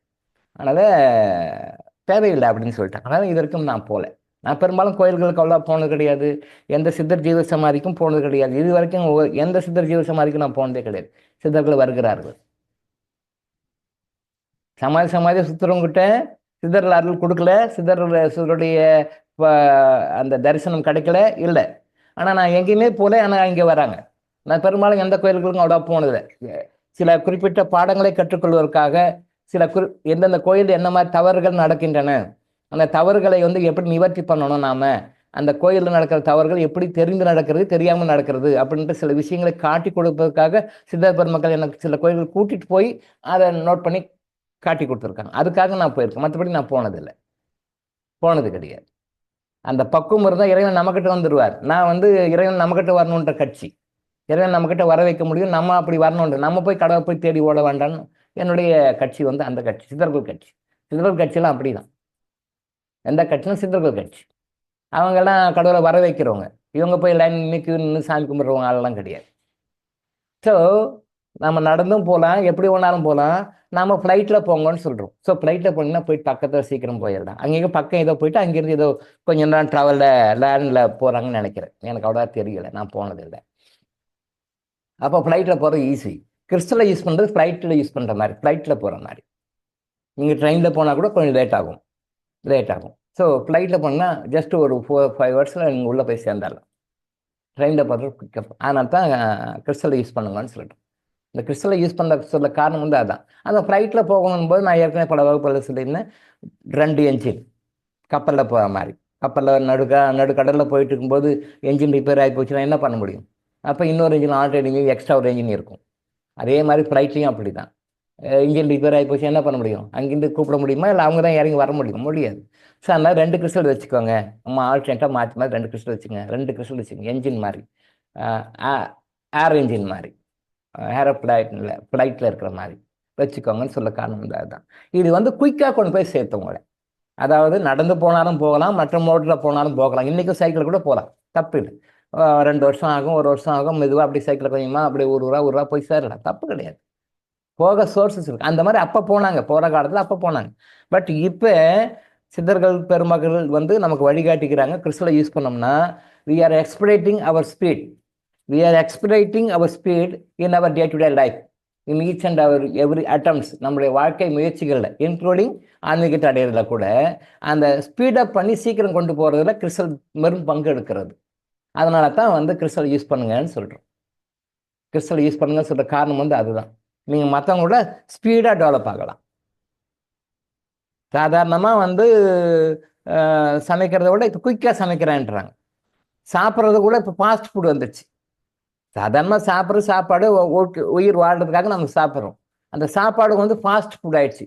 ஃபாஸ்ட்டாக அவன் சமைக்கிறான், மற்றவங்களோட ஸ்பீடாக சமைக்கிறான், ஃபாஸ்ட்டாக சமைக்கிறான். அது சாப்பாடு பாய்சனாக மாறுகிறது, தெரியல நிறைய பேருக்கு. அதை நம்மளால ஃபாஸ்ட்டாக போய் சாப்பிட்றான், சரியா? ஃபாஸ்ட்டாக போய் சேர்ந்துடுறான். ஃபாஸ்ட் ஃபுட் குக் பண்ணுறதும் ஃபாஸ்ட்டாக பண்ணுறான், அதை சர்வ் பண்ணுறதும் ஃபாஸ்ட்டாக பண்ணுறான், சாப்பிட்றதும் ஃபாஸ்ட்டாக சாப்பிட்றான். நோய்கள் வந்து ஃபாஸ்ட்டாக போய் சீக்கிரமும் சேர்ந்துடுறான். அந்த டைமுக்கு முன்னாடி ஃபாஸ்ட்டாக போய் சேர்ந்துடுறான். அந்த ஃபாஸ்ட்டுன்றதுல இத்தனை பிரிவுகள் இருக்குன்னு யாருக்கும் தெரியல. ஃபாஸ்ட்டாக வந்து ஃபாஸ்ட்டாக குக் பண்ணி ஃபாஸ்ட்டாக சாப்பிட்டு ஃபாஸ்ட்டாக நோய் வந்து ஃபாஸ்ட்டாக போயிடும். எஃப்ஏஎஸ்டி ஃபாஸ்ட் போய் சேர்ந்துடும். தெரியல, கல்ச்சராக போச்சு. பொறுமையாக நிதானமாக சாப்பிடணும், அது தெரியல நிறைய பேருக்கு. அப்புறம் போய் டாக்டர்கிட்டையும் போய் ஸ்கேன் சென்டர்லையும் ஆப்ரேஷன் தியேட்டர்லையும் போய் உட்காந்து அந்த டைமெல்லாம் இங்கே மீட்கிற டைமெல்லாம் அங்கே செலவு பண்ணிட்டு இருப்பாங்க. அப்பாயின்மெண்ட் வாங்கணும், அப்பாயின்மெண்ட்டு டாக்டர்கிட்ட வாங்கணும், ஸ்கேன் சென்டர்கிட்ட வாங்கணும், அந்த ரிப்போர்ட் எடுத்து திருப்பி டாக்டருக்கு வெயிட் பண்ணணும், அப்புறம் ட்ரீட்மெண்ட் எடுக்கணும், அப்புறம் சரியாக போகாது, அப்புறம் ஆப்ரேஷன் பண்ணணும், அதுக்கு அப்பாயின்மெண்ட் வாங்கணும். இப்படியெல்லாம் டைம் ஸ்பெண்ட் பண்ணி ஒரு வழியாக போய் சேர்ந்துருவாங்க. ஸோ கிறிஸ்டல் ஏன் யூஸ் பண்ண சொல்கிறோன்றன்னா, அதை வந்து நம்ம ஸ்பீடப் பண்ணும். வாழ்க்கையில் உங்களுக்கு கிடைக்கிற நல்ல விஷயங்களை ஸ்பீடப் பண்ணி கிடைக்க வைக்கும். வாழ்க்கையில் உங்களுக்கு இருக்கிற தீய கர்மாக்களை சீக்கிரத்தில் போக வைக்கும். வாழ்க்கையில் உங்களுக்கு என்னென்னலாம் பண்ணுமோ அந்த இன்ட்யூஷன் கரெக்டாக கொடுக்கும். உங்களை வந்து ஆன்மீக பாதையும் சீக்கிரம் கொண்டு போய் சேர்த்தோம். சாமியாராக இருந்துட்டு நீங்கள் கடவுளை அடிங்கன்னு சொல்லவே இல்லை. திரும்ப சொல்லியிருக்கேன், பலமுறை சொல்லியிருக்கேன், சித்தர்கள் அனைவரும் குடும்பஸ்தர்கள் தான். எல்லாம் குடும்பஸ்தர், மனைவி மக்களோட வாழ்ந்தவங்க தான் எல்லாருமே. விட்டுட்டு வந்துரு, காவியோட போட்டுன்னு வந்துரு, வெள்ளையோட போட்டுன்னு வந்துரு, இல்லறமே வேண்டாம் அப்படி சொல்லிட்டு வந்து தவறு தவறு தவறு. அது ஒரு இந்து மதத்தில் ஒரு குரூப் இருக்குது, பட் அது ஃபாலோ பண்ண அவசியமே கிடையாது. இந்த சம்சார சாகரத்தில் இருந்து மேலே போகணும், ஈஸியாக போகலாம், போக முடியாததெல்லாம் ஒன்றும் கிடையாது. ஸோ அதுக்காக தான் கிறிஸ்டல் யூஸ் பண்ணணும்னு சொன்னாங்க. ஆனால் என்ன பண்ணுறாங்க சில பேர் வந்து, மக்கள் வந்து அப்போ கிறிஸ்டல் அப்படி சொல்லி சொன்னோம்னா டாக்டர் வந்து கிறிஸ்டல் வியாபாரம் பண்ணுறாரு, இந்த மாதிரி தப்பாக புரிஞ்சுக்கிட்டாங்க. சில பேர் குரூப் விட்டு கூட வெளியே போயிட்டாங்கன்னு கேள்விப்பட்டேன். இப்போ அந்த மாதிரி நீங்கள் கிறிஸ்டலை பற்றி சொல்லும்போது டாக்டர் கிறிஸ்டல் வியாபாரி, நீங்கள் சொல்கிறவங்க வந்து கமிஷனுக்காக வேலை செய்கிற கிறிஸ்டல் ஏஜென்ட்டு அப்படின்னு மக்கள் நினச்சிடக்கூடாது. அதனால் என்ன பண்ணணும், நம்ம சொல்லணும். ஒரு தடவை சொல்லலாம், 2 தடவை சொல்லலாம், 3 தடவை சொல்லலாம். அதுக்கு மேலே நம்ம சொல்ல வேண்டாம், அது அவங்களே புரிஞ்சுக்குவாங்க. கிறிஸ்டல் அப்படின்றது என்னென்னா, அது நம்ம கையில் கிடைக்கணும், நமக்கு பெரிய அதிர்ஷ்டம் பண்ணி கொடுப்பனே இருக்கணும். அது பாஸ்ட் லைஃப்பில் முற்பிறவிகளில் நமக்கு வந்து அந்த புண்ணியம் இருந்தால் தான் கையில் கிறிஸ்டல் கிடைக்கும். கையில் கிறிஸ்டல் சும்மா சாதாரணமான விஷயம் இல்லை. இதை வந்தோம் போனோம் பணம் கொடுத்தோம் வாங்கினலாம் அப்படிலாம் கிடையாது. அப்படிலாம் கிடையவே கிடையாது. கிறிஸ்டல் நம்ம கையில் கிடைக்கணும்னா எத்தனையோ ஜென்மங்களில் நாம் வந்து அந்த புண்ணியம் பண்ணால் தான் அந்த கையில் கிறிஸ்டல் கிடைக்கும். அந்த கையில் கிறிஸ்டல் கிடைச்சா கூட பயன்படுத்த டிவைன் அதுக்கு நிறைய செக்கெல்லாம் வைக்கிறார், நிறைய செக் வைக்கிறார். கிறிஸ்டலை முதல்ல நம்ப மாட்டாங்க. அப்படியே நம்பினாலும் அவங்க வாங்குறாங்கனாலும் சுற்றிக்கு அவங்க வாங்க விட மாட்டாங்க. அப்படியே மீறி வாங்கினாலும் ரொம்ப ஸ்ட்ரெயின் பண்ணி வாங்குவாங்க, ரொம்ப ரெடி பண்ணி வாங்க. அவங்க பணமே அவங்களுக்கு அவசரத்தில் உதவாது வாங்குறதுக்கு. அதான் செக் வைக்கும் நிறையா. அப்படியே மீறி வாங்கினாங்கன்னா அதை ப்ராப்பராக யூஸ் பண்ண மாட்டாங்க, யூஸ் பண்ண விடாது, கர்மா விடாது. ஏன்னா யூஸ் பண்ணிட்டா படம் அடைஞ்சிடுவாங்க. அப்போ யூஸ் பண்ண முடியாமல் தடங்கல் பண்ணும், நிறைய தடங்கல் பண்ணும். நான் நிறைய ஆயிரக்கணக்கான கேஸ் பார்த்துருக்கேன், நானும் அனுபவப்பட்டிருக்கேன். கிறிஸ்டலை முறையாக யூஸ் பண்ண முடியும். கிறிஸ்டலை வாங்கி வச்சுருப்பாங்க, ஆனால் யூஸ் பண்ண மாட்டாங்க. அது இருக்கு சார் அப்படின்னுவாங்க. அவ்வளோதான். அது யூஸ் பண்ண மாட்டாங்க. ஏன்னா யூஸ் பண்ணிட்டா அவங்க டெவலப் ஆகிடுவாங்க. ஆனால் யூஸ் பண்ண விடாத மாதிரி போயிடும். இன்னும் சில பேருக்கு வந்து கிறிஸ்டல் வந்து தொலைஞ்சு போயிடும். சில பேர் கிறிஸ்டல் வந்து வெடிச்சிடும். சில பேர் கிறிஸ்டல் வந்து கிராக்கிலும் வெடிச்சிடும், காணாமலாம் போயிடும். இதுக்கு எல்லாமே காரணம் இருக்கு. ஒன்றும் காரணம் இருக்கு. ஏன் கிராக் விடுது, ஏன் வெடிச்சிடுது அப்படின்னா, இப்போ நம்ம வந்து இப்போ வீட்டில் இருக்கிறோம். ஏற்கனவே பல வீடியோஸ் சொல்லியிருக்கேன். நம்ம வீட்டுக்கு என்ன வோல்டேஜில் கரண்ட் வரணுமோ அந்த கரண்ட் தான் வரணும். அந்த கரண்ட் தான் வரணும். அதோட ஹை வோல்டேஜ் கரண்ட்டு சப்ளை பண்ணுற இடத்துல இருந்து நமக்கு ஹை வோல்டேஜ் கரண்ட் வந்ததுன்னு வச்சுக்கோங்களேன். அப்போ வந்து ஃபீஸ் போயிடும், பல்ப் போயிடும், மற்ற மற்ற எலக்ட்ரானிக் இன்ஸ்ட்ருமெண்ட்ஸு, ஃப்ரிட்ஜு போயிடும், வாஷிங் மிஷின் போயிடும், அந்த கம்ப்யூட்டரும் போயிடும். சில டைம் அந்த மாதிரிலாம் நடந்திருக்கு இல்லையா? ஹை வோல்டேஜ் வரும்போது அந்த மாதிரிலாம் போயிடும். இதே மாதிரி தான் ஹை வோல்டேஜ், உங்களுடைய நெகட்டிவ் எனர்ஜி ஹை வோல்டேஜ் இருக்குன்னு வச்சுக்கோங்களேன். ஹை வோல்டேஜ் எனர்ஜி வருதுன்னு வச்சுக்கோங்க. அப்போ கிறிஸ்டலுக்கு வரும். அப்போ கிறிஸ்டலுக்கு ஒரு கெப்பாசிட்டி இருக்கு இல்லையா? கிறிஸ்டலுக்கு நான் அது பவர் இருக்குது, அதுக்கு வேரியேஷன் இருக்குது. நான் தான் சொல்லுனேன், ஒரு 10,000 10 கோடி ரூபாய்க்கு கூட கிறிஸ்டல் இருக்குது. 10,000 10 கோடி வரைக்கும் கூட கிறிஸ்டல் இருக்குது. பட் எங்கிட்ட இருக்கிற கிறிஸ்டல் எல்லாமே க்ரோர்ஸ் வேல்யூ உள்ளது. நான் யூஸ் பண்ணுறது, எனக்கு என்னோட குருமார்கள் கொடுத்தது, நான் வாங்கினது எல்லாமே நாட் லேக்ஸ், க்ரோர்ஸ் வேல்யூவில் கிறிஸ்டல் தான் நான் யூஸ் பண்ணுவேன். எனக்கு அது மாதிரி வாங்கி எனக்கு ட்ரெயினை பண்ணி கொடுத்துட்டு போனாங்க என்னோட குருமார்கள் தான், சித்தர் பெருமக்கள் தான். அதை நம்ம யூஸ் பண்ணுறோம். அந்த மாதிரி கிறிஸ்டல் நான் யூஸ் பண்ணும்போது எவ்வளோ ஹை வோல்டேஜ் கரண்ட்டாக தான் பீம் அப்படியே நிற்கும். இப்போ நம்ம சாதாரண வீட்டில் வச்சுருக்கிறோம், பல்ப் வச்சுருக்கிறோம், எலக்ட்ரிசிட்டி சென்ட்ரல்லேருந்து உள்ள நமக்கு ஹை வோல்டேஜ் வந்து ஃப்ரீசர் இல்லையா? அது மாதிரி ஹை வோல்டேஜ் கரண்ட் வருது. உங்களுடைய கிறிஸ்டல் அதை தாங்கிக்க முடியுது. ஏன்னா பிகாஸ் ஆஃப் உங்களுடைய நெகட்டிவ் ஹை வோல்டேஜ் இறங்கிடுமா, இங்கே நெகட்டிவ் எனர்ஜி உங்களுடைய கர்மா, உங்களுடைய நெகட்டிவ் எனர்ஜி வந்து ஹை வோல்டேஜ் அதிகமாக வரும்போது கிறிஸ்டல் தாங்காது. சில பேருக்கு என்ன பண்ணும், உடஞ்சி போயிடும். சில பேருக்கு விரிசல் விட்டுடும். விரிசல் அப்படின்னா என்ன அர்த்தம்னா, உங்களுக்கு வருகின்ற நெகட்டிவ் கர்மா எனர்ஜிக்கு தகுந்த மாதிரி பவரில் கிறிஸ்டல் நீங்கள் வாங்கவில்லைன்னு அர்த்தம். புரியுதுங்களா? உங்களுக்கு அப்போ என்ன, நம்ம என்ன சொல்லுவோம், சார் இதோட ஹை பவரில் போடணும் சார். எலக்ட்ரிஷியன் என்ன சொல்லுவார், சார் இந்த கெப்பாசிட்டரு மற்ற விஷயங்கள்லாம் ஹை பவரில் போடணும் சார். ஒயரும் வந்து இதோட பவர்ஃபுல்லாக இருக்கிற மாதிரி போடணும். ஸோ ஒயருடைய அந்த கான்டியூட் ஒயர் போடுறாங்க இல்லையா, அந்த ஒயருடைய பவரும் வந்து இத்தனை காஜில் போடணும் சார், இத்தனை காஜில் ஒயர் இன்னும் கொஞ்சம் நல்ல பவர்ஃபுல்லாக போடணும். இப்போ 3 phase கரண்ட்னா ஒன்று, சிங்கிள் பேஸ் கரண்ட்னா ஒன்று ஒயர் கொடுப்போம் இல்லையா, எலக்ட்ரிஷியன் கொடுப்பார் இல்லையா, அந்த ஒயர் கெப்பாசிட்டி. அது மாதிரி ஒயர் கெப்பாசிட்டி இன்க்ரீஸ் பண்ணணும் சார். இந்த எலக்ட்ரிக் இன்ஸ்ட்ருமெண்ட்டுடைய கெப்பாசிட்டி இன்க்ரீஸ் பண்ணணும், கெப்பாசிட்டி பவர் இன்க்ரீஸ் பண்ணணும், இந்த மீட்டரையும் இன்க்ரீஸ் பண்ணணும்னு சொல்லுவாங்க இல்லையா. அந்த மாதிரி அந்த கிறிஸ்டனுடைய பவர் வந்து ஒரு ஒரு ஒரு 10x வச்சுக்கோங்களேன், 10x பவர். அப்போது 100x பவரில் வந்து உங்களுக்கு நெகட்டிவ் எனர்ஜி உள்ளே வரும்போது அது சில டைமில் இந்த மாதிரி கிராக் விடும், சில டைமில் பஸ்ட் ஆகிடும். நம்ம நிறைய கேஸ் நான் பார்த்துருக்கோம், பஸ்ட் ஆகிடும், வெடிச்சிடும். அப்படின்னா என்ன அர்த்தம்னா, ஹை வோல்டேஜாக நம்மளுடைய நெகட்டிவ் கர்மா அவ்வளோ இருக்குது. அந்த நெகட்டிவ் எனர்ஜியை ஃபுல்லாக கிளியர் பண்ணுற அளவுக்கு, அதை பேலன்ஸ் பண்ணி நம்மளுக்கு எனர்ஜைஸ் கொடுக்குற அளவுக்கு இந்த கிறிஸ்டல் வீக்கு, இது பத்தாது, இதை விட ஹை லெவலில் இருக்கிற ஹை பவரில் இருக்கிற கிறிஸ்டல் வாங்கி யூஸ் பண்ணணும்னு அர்த்தம். சில டைமில் தொலைஞ்சே போயிடும், காரணமே இருக்காது. நீங்கள் கரெக்டாக பக்காவாக வச்சுருப்பீங்க, தொலைஞ்சே போயிடும். எப்போ தொலைஞ்சு போயிடும் அப்படின்னு சொன்னால், ஹை வோல்டேஜ் கரண்ட்டு நிறைய வருது, நெகட்டிவ் எனர்ஜி வருது. பட் நீங்கள் வந்து அதுக்குண்டான கெப்பாசிட்டியில் கிறிஸ்டல் வாங்கலை, அது கம்மியாக இருக்குது, அது வெடிக்கவும் மனசு இல்லை. அப்படிங்கும்போது கிறிஸ்டல் என்ன பண்ணும், தானாகவும் கையை விட்டு மறைஞ்சு போயிடும். உங்களால் கண்டுபிடிக்க முடியாது, எங்கே போச்சுன்னு கண்டுபிடிக்க முடியாது, அது மாதிரிலாம் நிறைய விஷயம் நடந்தது. என்னுடைய லைஃப்லேயே நிறைய நடந்தது. இன்னும் சில டைமில் என்ன பண்ணுவோம், அதை கிளன்சிங் பண்ணாமல் விட்டுடுவோம். இதை பண்ணிக்கலாம், இந்த இன்னும் கொஞ்சம் வேலை இருக்குது, இதை பண்ணிக்கலாம், இதை போய்க்கலாம், இந்த வந்துக்கலாம் அப்படின்னு சொல்லிட்டு அப்படியே விட்டுருவோம். அதை கிளன்சிங் பண்ணும்போது ஒரு ஸ்டேஜுக்கு மேலே அது வெடிக்கணும், அதாவது பஸ்ட் ஆகணும், இல்லை கிராக் பண்ணணும். அப்போ நம்மளுடைய குட்கர்மா கொஞ்சம் பார்க்கும். பார்த்துட்டு இவ்வளோ குட்கர்மா இருக்குது, சரி என்னத்துக்கு நான் காணாது போயிடுறேன், எதுக்கு வெடிச்சு கிடிச்சு அது ஒன்று வேஸ்ட் பண்ணணும், வேறு யாருக்காவது யூஸ் ஆகும் நான் அப்படின்னு சொல்லிட்டு அது மறைஞ்சே போயிடும். அது ட்ராக் பண்ணணும். ஏன்னா பக்காவாக தான் வச்சுருப்போம், ஆனால் மிஸ் ஆகிப்படும். ஸோ கிறிஸ்டலில் அவ்வளோ விஷயமே. கிறிஸ்டலை பற்றி எடுத்தோம்னா ஒரு 100 கிளாஸ்க்கு மேலே எடுக்கலாம். கிறிஸ்டலை பற்றி எடுத்தோம்னா ஒரு 100 கிளாஸ் மேலே எடுக்கலாம். ஒரு நாளைக்கு 1.5 மணி நேரம் எடுத்தோம்னா ஒரு 100 நாள் ஓடும். அதுவே வெற்றிகரமான 100ஆம் நாள் வரைக்கும் ஓடும், அதுக்கு முக்கியம் ஓடும். அவ்வளோ விஷயம் கிறிஸ்டல், அவ்வளோ விஷயம் இருக்குது. இறைவனும் கிறிஸ்டலும் ஒன்றே, புரிஞ்சுக்கோங்க. Simple formula. Crystal is equal to almighty God, almighty God is equal to crystal. Simple, ரொம்ப சிம்பிள் ஃபார்முலா. இதை விட சிம்பிளாக யாருமே சொல்ல முடியாது. கடவுளும் இறைவனும் ஒன்றே. இப்போ கடவுள் போய் கோயில் கும்பிட்றீங்க, எங்கே கும்பிட்றீங்க? கல் தானே அது. உங்கள் முன்னால் பார்த்து கல், நீங்கள் பார்த்துருக்க மாட்டீங்களா? நான் பார்க்குற கோயில்களே கூட பாருங்கள், கல் தானே அது. சாதாரண நீங்கள் ரோட்டில் பார்க்குற கல் தான், அதே கல் அங்கே இருக்குது. அதான் சொல்லுவாங்க, நீங்கள் படிக்கட்டில் ஏறி போகிறீங்க, அதுவும் கல் தான். உள்ளே இருக்கிற சாமியும் கடவுள் தான். ஏன் படிக்கட்டு கும்பிட மாட்டேங்க, உள்ள போகிற சாமி போய் கும்பிட்றீங்க? ஒரு கேள்வி. ஆரோக்கியமான ஒரு கேள்வி. என்ன, படிக்கட்டு மேலே ஏறி போகிறோம், படிக்கட்டும் கல் தான், இந்த கல்லை கும்பிட்றது இல்லை, பட் உள்ளக்கிற கல்லை உளுந்து உளுந்து கும்பிட்டு வரோம். அதுவும் கல் இதுவும் கல் தானே, என்ன வித்தியாசம்? பிகாஸ் அந்த ஃப்ரீக்குவன்சி அங்கே உள்ள இருக்கு. அதுக்குண்டான ஃப்ரீக்குவன்சி அங்கே இறக்கி டவுன்லோட் பண்ணி வச்சிருக்கிறாங்க. அது சில மந்திரங்கள் மூலமாக, சில சாண்டிங்ஸ் மூலமாக, சில செயல்பாடுகள் மூலமாக பிரபஞ்ச சக்தியிலிருந்து அந்த எனர்ஜி வாங்கி, இறை சக்தியை வாங்கி உள்ள எம்பெட் பண்ணி உள்ள வச்சிருக்காங்க, பேக்கப் பண்ணி வச்சிருக்காங்க. கும்பாபிஷேகம் எல்லாம் பண்ணி நிறைய விஷயங்களை பண்ணி உள்ள வச்சிருக்காங்க. அதனால அங்கே போய் எனக்கு அதுவும் கல் தான் இதுவும் கல் தான். சரிங்களா? அப்போ சாதாரணமாக அந்த கோயிலில் போடுற கோயிலுக்கு போகிறவங்களாம் நிறைய ஸ்படிக மாலையும் போடுவாங்க. 100 ரூபாய் 150 ரூபாய் 200 மடி ஸ்படிக மாலை, இந்த ஐயப்ப மலைக்கு போகிறவங்களாம் போடுவாங்க. பார்த்துக்கோங்க, கேட்ட ஸ்படிக மாலைன்னுவாங்க. ஸ்படிக மாலை போட்டு அவங்க போடுற யூஸ் பண்ணுற ஸ்படிக மாலைக்கும் நம்ம கொடுக்குற ஸ்படிக மாலைக்கும் என்ன வித்தியாசம்? ஃப்ரீக்வன்சி. நான் சொன்னேன், அவங்க போடுற ஸ்படிக மாலை ஒரு 100 ரூபாய் 200 ரூபாய் இருக்கும்.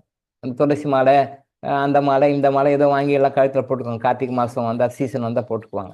அதை ஸ்படிக மாலையும் நான் போட்டிருக்கேன் சார் அப்படின்னு சொல்லுவாங்க. அவங்க போடுறது என்ன 100 ரூபாய் 200 ரூபாய் 500 ரூபாய் இருக்கும். நான் சொல்லுவேன் மினிமமே 10,000, அது 3 கிராம் தான். மினிமமே 10,000, பட் அதுவும் வந்து 3 கிராம் தான், மேக்ஸிமம் 3 கிராம் தான். நீங்கள் 10 கோடினாலும் 3 கிராம் தான், 3 to 4 கிராம் 4 கிராம்ஸ் வேணால் வரும். நீங்கள் 10 கோடினாலும் அதே 4 கிராம் தான், நீங்கள் 10,000 அதே 4 கிராம் தான், 50 லட்சம்னாலும் அதே 4 கிராம் தான், 1 crore அதே 4 கிராம் தான். கிராம் கெப்பாசிட்டி 4 தான். 4 அல்லது மேக்ஸிமம் 4க்கு மேலே நான் யாருக்கும் அவ்வளோவா கொடுக்கல. ஒருத்தர் 2 பேருக்கு மட்டும் 5 கிராம் வரைக்கும் கொடுத்துருக்கேன். மற்ற 4 கிராம் மேலே போகாது. அதே கிராம் தான், அதே வெயிட் தான், அதே டைமென்ஷன் தான். ஆனால் ரேட் மட்டும் முக்கியம். என்னென்னா பிகாஸ் அந்த பவர் ஃப்ரீக்வன்சி உள்ள என்ன எம்பெட் பண்ணி உள்ள எனர்ஜி கொடுத்து என்ன ஸ்டோர் பண்ணிக்கிறோம், அதுதான் விஷயம். உள்ளே கொடுக்குறோம் பார்த்தீங்களா, மேட்ரே அதுதான். நீங்கள் நம்ம கம்ப்யூட்டர் லாங்குவேஜில் சொந்த போனோம்னா ஹார்ட்வேர் சாஃப்ட்வேர் மாதிரி. சாஃப்ட்வேருக்கு தான் காசு. ஹார்ட்வேர் ஸ்டாண்டர்டு, ஹார்ட்வேர் வந்து ஸ்டாண்டர்டு. அது எங்கே போனாலும் ஒரே ரேட்டு தான் இல்லையா? முன்ன பின்ன இருக்கும், 10 ரூபாய் 5 ரூபா முன்ன பின்ன இருக்கும். ஹார்ட்வேர்னா ஹார்ட்வேர் தான் எங்கே போனாலும். பட் சாஃப்ட்வேர் மட்டும் வேரி ஆகுதா ரேட்டு? சாஃப்ட்வேர் மட்டும் ரேட் வேரி ஆகுதா? சாதாரண 1000 ரூபாயிலிருந்து 1 லட்சம் 2 லட்சம் வரைக்கும் கூட சாஃப்ட்வேர் இருக்கு இல்லையா? நாமளே பார்க்குறோம், நிறைய சாஃப்ட்வேர் வாங்குறோம் இல்லையா? சாஃப்ட்வேர் வந்து சும்மா 1000 ரூபாய்க்கும் கொடுக்குறான், சாஃப்ட்வேர் 2000 கொடுக்குறான், 5000 கொடுக்குறான், 5 லட்சம் 10 லட்சத்துக்கும் சாஃப்ட்வேர். Invisible one. ஹார்ட்வேர் கண்ணில் பார்க்குறோம், சாஃப்ட்வேர் கண்ணில் பார்க்கறது இல்லை. சாஃப்ட்வேர் கண்ணில் பார்க்கறது கண்ணுக்கு தெரியாது, ரைட் பண்ணுறாங்க. பட் ஹார்ட்வேர் கண் முன்னாடி இருக்குது, இப்படி இருக்குது, லென்த்து பிரெத்து ஹைட்டு வெயிட்டெல்லாம் இருக்குது. Hardware standard rate, but software rate ஜாஸ்தி. அதே மாதிரி எப்படி வந்து ஒரு கல்லை வந்து கடவுளாக மாற்றுகிறார்கள், அந்த பவர் கொடுக்குறாங்க. பவர் தான், எல்லா கடவுளும் பவர் தான். நான் பல முறை சொல்லிக்கிறேன், கோயில்களில் இருக்கிற கடவுளுடைய சாநித்தியம், தெய்வ சாநித்தியம், அந்த சக்தியில் கூட பலன் இருக்கு. இப்போ 6 படை முருகன் கோயில்னு சொல்கிறோம். 6 படை முருகன் கோயிலையும் ஒரே பவர் கிடையாது. 6 படை கோயிலையும் 6 விதமான பவர். எத்தனை பேருக்கு தெரியும்? திருப்பூர் கன்சாமி தெரியுமா தெரியாதுன்னு தெரியல, தெரிஞ்சிருக்காரா என்னன்னு தெரியல. 6 படை முருகன் அப்படின்னு சொல்லி சொன்னாலும் 6 படை கோயிலையும் ஒரு பவர் இருக்கு. நீங்கள் முருகன் கோயில்னு எடுத்துக்கிட்டாலே திருப்பூர் முருகன் கோயிலில் ஒரு பவர், வடபழனி முருகன் கோயிலில் ஒரு பவர். எஸ், பெருமாள் கோயில்னு எடுத்துக்கிட்டிங்கனாலே இங்கே திருப்பதியில் இருக்கிற பெருமாள் கோயில் அங்கே பவர் வேற, இங்கே சென்னை டி நகரில் இருக்கிற பெருமாள் கோயிலில் இருக்கிற பவர் வேற. தாயார் சன்னதின்னு எடுத்திங்கனாலே அங்கே திருப்பதியில் தாயார் சன்னதியில் என்ன பவரோ அந்த பவர் வேறு. இங்கே திருச்சியில் டி நகரில் வந்து ஒரு கோயில் ஒன்று இப்போ 2 இயர்ஸ் பேக்கு தாயாருக்குன்னு ஒரு சன்னதி ஓப்பன் பண்ணாங்க கோயிலில், சென்னை டி நகரில். அந்த அம்மனுக்கு இருக்கிற தாயாருக்கு இருக்கிற சக்தி வேறு. நீங்கள் எந்த தெய்வத்தை வழிபண்ணாலும் கோயிலுக்கு கோயில் பவர் வித்தியாசப்படும். சிவன் எடுத்துக்கிட்டிங்கன்னா கூட சிவன்னா எல்லாருக்கும் ஸ்டாண்டர்ட் பவர், ஒரு கோயிலுக்கு ஒரு பவர். சிவன் சிவலிங்கம் இப்போ அவ்வளோ வேண்டாம். இப்போ நான் பேச எடுத்துங்களேன், ஸ்படிகலிங்கம் இருக்கிற கோயிலில் நிறைய கோயில்கள் இருக்கு. நம்ம புராதன சிவாலயங்களில் ஸ்படிகலிங்கம் வச்சு பூஜை புனஸ்காரம் ஆச்சாரம் அனுஷ்டாரம் அதை பண்ணுற அபிஷேகம் அர்ச்சனை எல்லாம் பண்ணுற அந்த ஸ்படிகலிங்கம் இருக்கிற கோயில்களே நிறைய கோயில்கள் இருக்கு. அந்த ஒரு கோயிலும் இருக்கிற ஸ்படிகலிங்கத்துடைய பவர் வேற வேற வேற. ஒரு கோயில் இருக்கிற அந்த ஸ்படிகலிங்கத்துடைய அந்த உள்ள இன்புட் கொடுத்துருக்காங்களே, ரெக்கார்ட் பண்ணியிருக்காங்களே, அந்த எனர்ஜி வேற வேற வேற. கோயில்களுடைய பவர் வந்து வேற, எல்லா கோயில்களையும் வேற. இப்போ மாரியம்மன் சொல்லி எடுத்துக்கிட்டா கூட சமயபுரம் மாரியம்மனுக்கு ஒரு பவர், அதே உங்கள் ஊரில் உங்கள் ஏரியாவில் இருக்கிற மாரியம்மனுக்கு ஒரு பவர். எல்லா ஊர்லேயும் மாரியம்மன் கோயில் இருக்கும். ஒரு அம்மன் கோயிலுக்கும் ஒரே மாரியம்மனுக்கும் அந்த சமயபுரம் மாரியம்மன் பவர் ஜாஸ்தி. இதுக்காக அங்கே எங்கே எனர்ஜி உண்டோ, எவ்வளோ இன்புட் கொடுத்து வச்சிருக்கிறாங்க, எனர்ஜி வந்து எவ்வளோ ஸ்டோர் பண்ணி வச்சிருக்காங்கன்றத பொறுத்து தான். ஸோ அதே மாதிரி கிறிஸ்டல்லையும் சாதாரணமாக இங்கே ஐயப்ப பக்தர்கள்லாம் போடுறாங்க இல்லையா, அதுவும் கிறிஸ்டல் தான், ஸ்படிகம் தான். நம்ம சொல்கிறது 10,000 10 crores வரைக்கும்னு சொல்கிறோம். Only maximum 3 grams or 4 grams தான் சொல்கிறோம். 10 கோடி ரூபாய்க்கும் அதே தான், 1 கோடி ரூபாய்க்கும் அதே தான், 10,000க்கும் அதே தான், 50,000க்கும் அதே தான். சைஸ் டைமென்ஷன் அதுதான். உள்ள என்ன எனர்ஜி சாஃப்ட்வேர் இன்புட் பண்ணி கொடுத்துருக்கோமோ அதுதான் பவர், அதுதான் வேலை செய்யும். ஸோ அது பர்சன் டு பர்சன் வேரி ஆகும். அது நம்ம எனர்ஜி பண்ணி கொடுக்குறோம். ஸோ இது மக்களுக்கு தெரியலை. அப்போ யாருக்கெல்லாம் அந்த பூர்வ ஜென்ம புண்ணியம் இருக்கோ, பூர்வ ஜென்மத்தில் வந்து நிறைய நிறைய நல்லது பண்ணி அந்த கர்மா இருக்கும், அவங்களுக்கு தான் கையில் கிறிஸ்டல் கிடைக்கும். இல்லைன்னா கிறிஸ்டல் அவங்க வாங்கவும் மாட்டாங்க, வாங்கினாலும் யூஸ் பண்ண மாட்டாங்க. அப்படியே யூஸ் பண்ணாலும் அவங்களுக்கு வந்து எப்போ கஷ்டம் வரணும், அப்படி துன்பம் வரணும் போது அதை கிறிஸ்டல் அவங்களே ஒதுங்கிடுவாங்க. கிறிஸ்டல் அவங்களே ஒதுங்கிடுவாங்க. கேடு வரும் பின்னே மதி கெட்டு வரும் முன்னேன்னு சொல்லுவோம் இல்லையா, அப்போ அந்த மாதிரி யூஸ் பண்ணுறவங்க கூட அந்த டைம் எப்போ கேடு வரணும்னு நினைக்கிறதோ, எப்போ போய் சஃபர் ஆகணும்னு நினைக்கிறோம், அந்த டைம் ஆட்டோமேட்டிக்காக அதை ஒதுங்கிடுவாங்க, அந்த பீரியட் ஒதுங்கிடுவாங்க. அப்புறம் அந்த அந்த சில கஷ்டங்களை பற்றி அந்த அனுபவங்களை எல்லாம் உணர்ந்து கொண்டு அப்புறம் அதுக்கு பிறகு ஒரு ஸ்டேஜ் திருப்பி வருவாங்க. ஏன்னா பிகாஸ் கிறிஸ்தவர்கிட்ட இருந்தால் கஷ்டப்படக்கூடாது. இல்லை அப்படியே கஷ்டமாக இருந்தாலும் அதை பல மடங்கு குறைச்சி கொடுத்துரும். 1000 மடங்கு 1,00,000 மடங்குன்னா கூட அது 1 மடங்கு தலைக்கு வந்து தலைப்பாக்கியோட போச்சு, தலைக்கு வந்து தலைப்பாக்கியோட போச்சுன்ற மாதிரி அது குறைச்சி கொடுத்துரும். ஆனால் கர்மா என்ன இருக்குது, ரொம்ப ஸ்ட்ராங்காக இருக்குது, இன்னும் நிறைய அடுத்த பிறகு கொண்டு போக முடியாது, இதையே அனுபவிச்சு தீர்த்தணும் அப்படின்னும் போது அப்போ கிறிஸ்டல் அங்கிருந்தால் வேலைக்கு ஆகுது. அப்போது ஒன்று கிறிஸ்டல் அவர்கிட்ட வெளியே வந்துடணும், ஒன்று கிறிஸ்டல் அவர்கிட்ட வெளியே வந்துடணும், அல்லது இவர் கிறிஸ்டல் விட்டு வெளியே போகணும். ரெண்டு ஏதாவது ஒன்று நடக்கும். கிறிஸ்டல் அவர்கிட்ட வெளியே போகணும், இல்லை கிறிஸ்டல் நல்லா புரியுதா உங்களுக்கு? பாயிண்ட் புரியுதா? அங்கே கிறிஸ்டல் கான்டாக்ட் இருக்கக்கூடாது. பிகாஸ் கிறிஸ்டல் கான்டாக்ட் இருந்ததுன்னா அந்த இடத்துல கஷ்டம் இருக்கக்கூடாது, கஷ்டம் குறைத்து கொடுக்கப்படுவாங்க. இது ரெண்டும் ஃபாலோ பண்ணி ஆகணும். அது இறைவிதி, இறை சட்டம், அது மாற்ற முடியாது. அப்போ இவர் அனுபவிச்சு ஆகணும். இந்த டைமில் இவர் ரொம்ப கடுமையான கர்மா இருக்குது, அனுபவிக்கணும் அப்படின்னும் பொழுது ஒன்று இவர் கையை விட்டு கிறிஸ்டல் வெளியே போயிடணும், தொலைஞ்சு போயிடும், மிஸ் ஆகிடும், அது கண்டுபிடிக்க முடியும், ஏதாவது ஒன்று போயிடும். இல்லை இவர் ஏதாவது ஒன்று இந்த மாதிரி யாராவது சித்தர் சொன்னார், அவங்க சொன்னாங்க, இவங்க சொன்னாங்க, அவங்க பேச்சு கேட்டு இவங்க பேச்சு கேட்டு அது கிறிஸ்டல் இவங்க வேலைக்கு போயிடுவாங்க. அப்புறம் அங்கே போய் அந்த பாடங்களை எல்லாம் கற்றுக்கொண்ட பிறகு, சில லெசன்ஸ் எல்லாம் கற்றுக்கொண்ட பிறகு, அடிவதெல்லாம் வாங்கின பிறகு அப்புறம் ஸ்டேஜில் திருப்பி வந்தாலும் வரலாம், வராமல் அப்படியே போயிட்டாலும் போயிடலாம். அது அவங்களுடைய கர்மாவை பொறுத்தது. இந்த வேலையை செய்யும். என்னுடைய அனுபவத்தை நானே பார்த்துருக்கேன். சில டைமில் வந்து கிறிஸ்டல் வந்து நானும் மிஸ் பண்ணியிருக்கேன், தெரியாமல் மிஸ் பண்ணியிருக்கேன். சிதர்கள்லாம் பின்னாடி தான் சொன்னாங்க, எனக்கு முன்னாடி சொல்லலை. எல்லாம் அடி ஒருத்த வாங்கின பிறகு அப்புறம் நீ ஏன் மிஸ் பண்ண, உடனே வேறு வாங்க வேண்டியது தானே, உடனே வேறு கிளன்சிங் பண்ண வேண்டியது தானே. நான் இந்த மிஸ்டேக் நானும் பண்ணியிருக்கேன். இதெல்லாம் பண்ணி நமக்கும் பாடங்கள் கற்றுக் கொடுத்துருக்காங்க. எப்போல்லாம் சில ஏடாகூடமான பிரச்சனைகள் சங்கடங்கள்லாம் வந்திருக்குன்னு பார்த்தா இந்த கிறிஸ்டலை வந்து கிளன்சிங் போட்டு எடுக்காம விட்டுட்டேன். போடுவேன், சரி கொஞ்சம் நிறைய ஒர்க்காக இருக்கும், அந்த ஒர்க் இந்த ஒர்க், சரி இதை நாளைக்கு பண்ணிக்கலாம், சரி நாளைக்கு பண்ணிக்குவோம் அப்படி. அப்போல்லாம் ஒரு கிறிஸ்டல் தான். இப்போ 2 கிறிஸ்டல் சிஸ்டம் வந்து இப்போ ஒரு 1 இயராக தான் சொல்லியிருக்காங்க சித்தர்கள். அதுக்கு மேலே நான் கூட சிங்கிள் தான் யூஸ் பண்ணுவேன். இப்போ ஒரு 1 இயராக போன வருஷத்துலேருந்து தான் இல்லை 2 கிறிஸ்டல் யூஸ் பண்ணுங்க, நீங்கள் நிறைய பேர் மிஸ் பண்ணுறீங்கன்னு சித்தர்கள் சொன்னனால இப்போ தான் நம்ம 2 கிறிஸ்டல் கம்பல்சரியாக each and everybody should have 2 crystals at least 2 கிறிஸ்டலாக கையில் இருக்கணும்னு சொல்லி இப்போ தான். அப்போல்லாம் ஒரு கிறிஸ்டல் தான் யூஸ் பண்ணேன் நானே கூட. அப்போ கிறிஸ்டல் யூஸ் பண்ணும்போது என்ன பண்ணுவோம், கிளன்சிங் போட்டுடுவோம். கிளன்சிங் போட்டு அது எடுக்கணும், மறுநாள் எடுக்கணும், ஏதாவது வேலை அப்படி இப்படி போய்டும். ஏன் அப்படி இப்படியே ஒரு 1 வீக் 10 days ஓடி போட்டு பாருங்க. அப்போ ஏதாவது பிரச்சனை வந்து மாட்டிக்கும். அப்புறம் ஏன் இது தேவையில்லாமல் இந்த பிரச்சனை வருது, இந்த பிரச்சனை எதுக்கு வருது, ஒன்றுமே இல்லை மேட்ரு, காணா போகிற விஷயம் இது எதுக்கு இப்படி வருது அப்படின்னு சொல்லி பார்த்தோம்னா அப்போ தான் தெரியும், அட்டா கிறிஸ்டல் நம்ம கிளன்சிங் பண்ண விட்டுட்டோமே அப்படின்னு சொல்லிட்டு அப்போ இறைவன்கிட்ட மன்னிப்பு கேட்டு அப்புறம் முதல் வேலை தான் அடி விழுந்த பிறகு தான் நமக்கும் புத்தி வருது. அப்புறம் வந்து கிறிஸ்டல்லாம் கிளன்சிங் பண்ணிட்டு எனர்ஜைஸ் பண்ணிட்டு திருப்பி கமாண்ட் கொடுத்து வச்ச பிறகு அந்த பிரச்சனை அப்படியே சால்வ் ஆகி அப்படியே போயிடும். இருந்தாலும் அந்த 1 வீக் வந்து நம்ம பாடுபடுத்துது இல்லையா, இது என்னன்னு என்னடான்னு பார்த்தா கிளன்சிங் பண்ணலை. அந்த மாதிரி ஆயிருக்கு, நானே அனுபவப்பட்டிருக்கேன். சில டைமு கிறிஸ்டலே மிஸ் ஆகிடும். சரி மிஸ் ஆகிட்ட போது கொஞ்சம் அசால்ட்டு, சரி கிறிஸ்டல் தான் மிஸ் ஆகிடுச்சுல, சரி ஏதோ மிஸ் ஆகி போச்சு, கிளன்சிங் பண்ணனால போயிடுச்சு, சரி வேறு கிறிஸ்டல் வாங்கிக்குவோம், அதை ரெடி பண்ணிக்கலாம், அதை வாங்கி அதை கிளன்சிங் பண்ணி எனர்ஜைஸ் பண்ணுறதுக்கு அப்படி கொஞ்சம் முன்ன பின்ன. இந்த 1 வாரம் பார்த்தாலும் ஏதாவது பிரச்சனை வரும், கண்டிப்பாக வரும். எப்போல்லாம் எனக்கு இந்த மாதிரி பிரச்சனைகள்லாம் வந்திருக்குன்னு பார்த்தா இந்த 2 டைமில் தான் வந்திருக்கு. எப்போ கிறிஸ்டலில் கிளன்சிங் போட்டு நான் எடுக்கலையோ அப்போல்லாம் மாட்டியிருக்கேன். எப்போ வந்து ஒரு கிறிஸ்டல் மிஸ் ஆகி போச்சு, நாமளே கிளன்சிங் பண்ணாலும் மிஸ் ஆகி போச்சு, சரி அந்த கிறிஸ்டல் வேற கிறிஸ்டல் வாங்கி அதை எனர்ஜைஸ் பண்ணி கிளன்சிங் பண்ணி யூஸ் பண்ணுறதுக்கு கொஞ்சம் கேப் எடுத்துக்கலாம் பாருங்க ஆன் டைமில். அப்புறம் என்னடான்னு பார்த்தா அப்புறம் மெடிடேஷனில் உட்காந்து ஏன் இது எனக்கு எல்லாம் வருதுன்னு கேட்டால் அப்போ வரும். இந்த பா கிறிஸ்டல் நீ வாங்கல இல்லை, கிறிஸ்டல் யூஸ் பண்ணல, கிறிஸ்டல் பண்ணாமல் தான் மெடிடேஷன் வந்த பிறகு அப்புறம் முதல் வேலையை அதை வாங்கி கிறிஸ்டல் அனுப்பி பண்ண அப்புறம் அந்த ப்ராப்ளம் வேனிஷ் ஆகி போயிடும். ஸோ பிரச்சனை வருது வேனிஷ் ஆகிடுது. பட் அந்த பிரச்சனை ஒரு வாரம் பார்த்தா நம்ம கஷ்டப்படுறோம் பார்த்தீங்களா, தேவையில்லாம லாஸு, தேவையில்லாம டென்ஷன், தேவையில்லாத எமோஷன், இந்த பிரச்சனைகள் நமக்கு வருது பார்த்தீங்களா. இது எதனால், எந்த காரணத்தினால?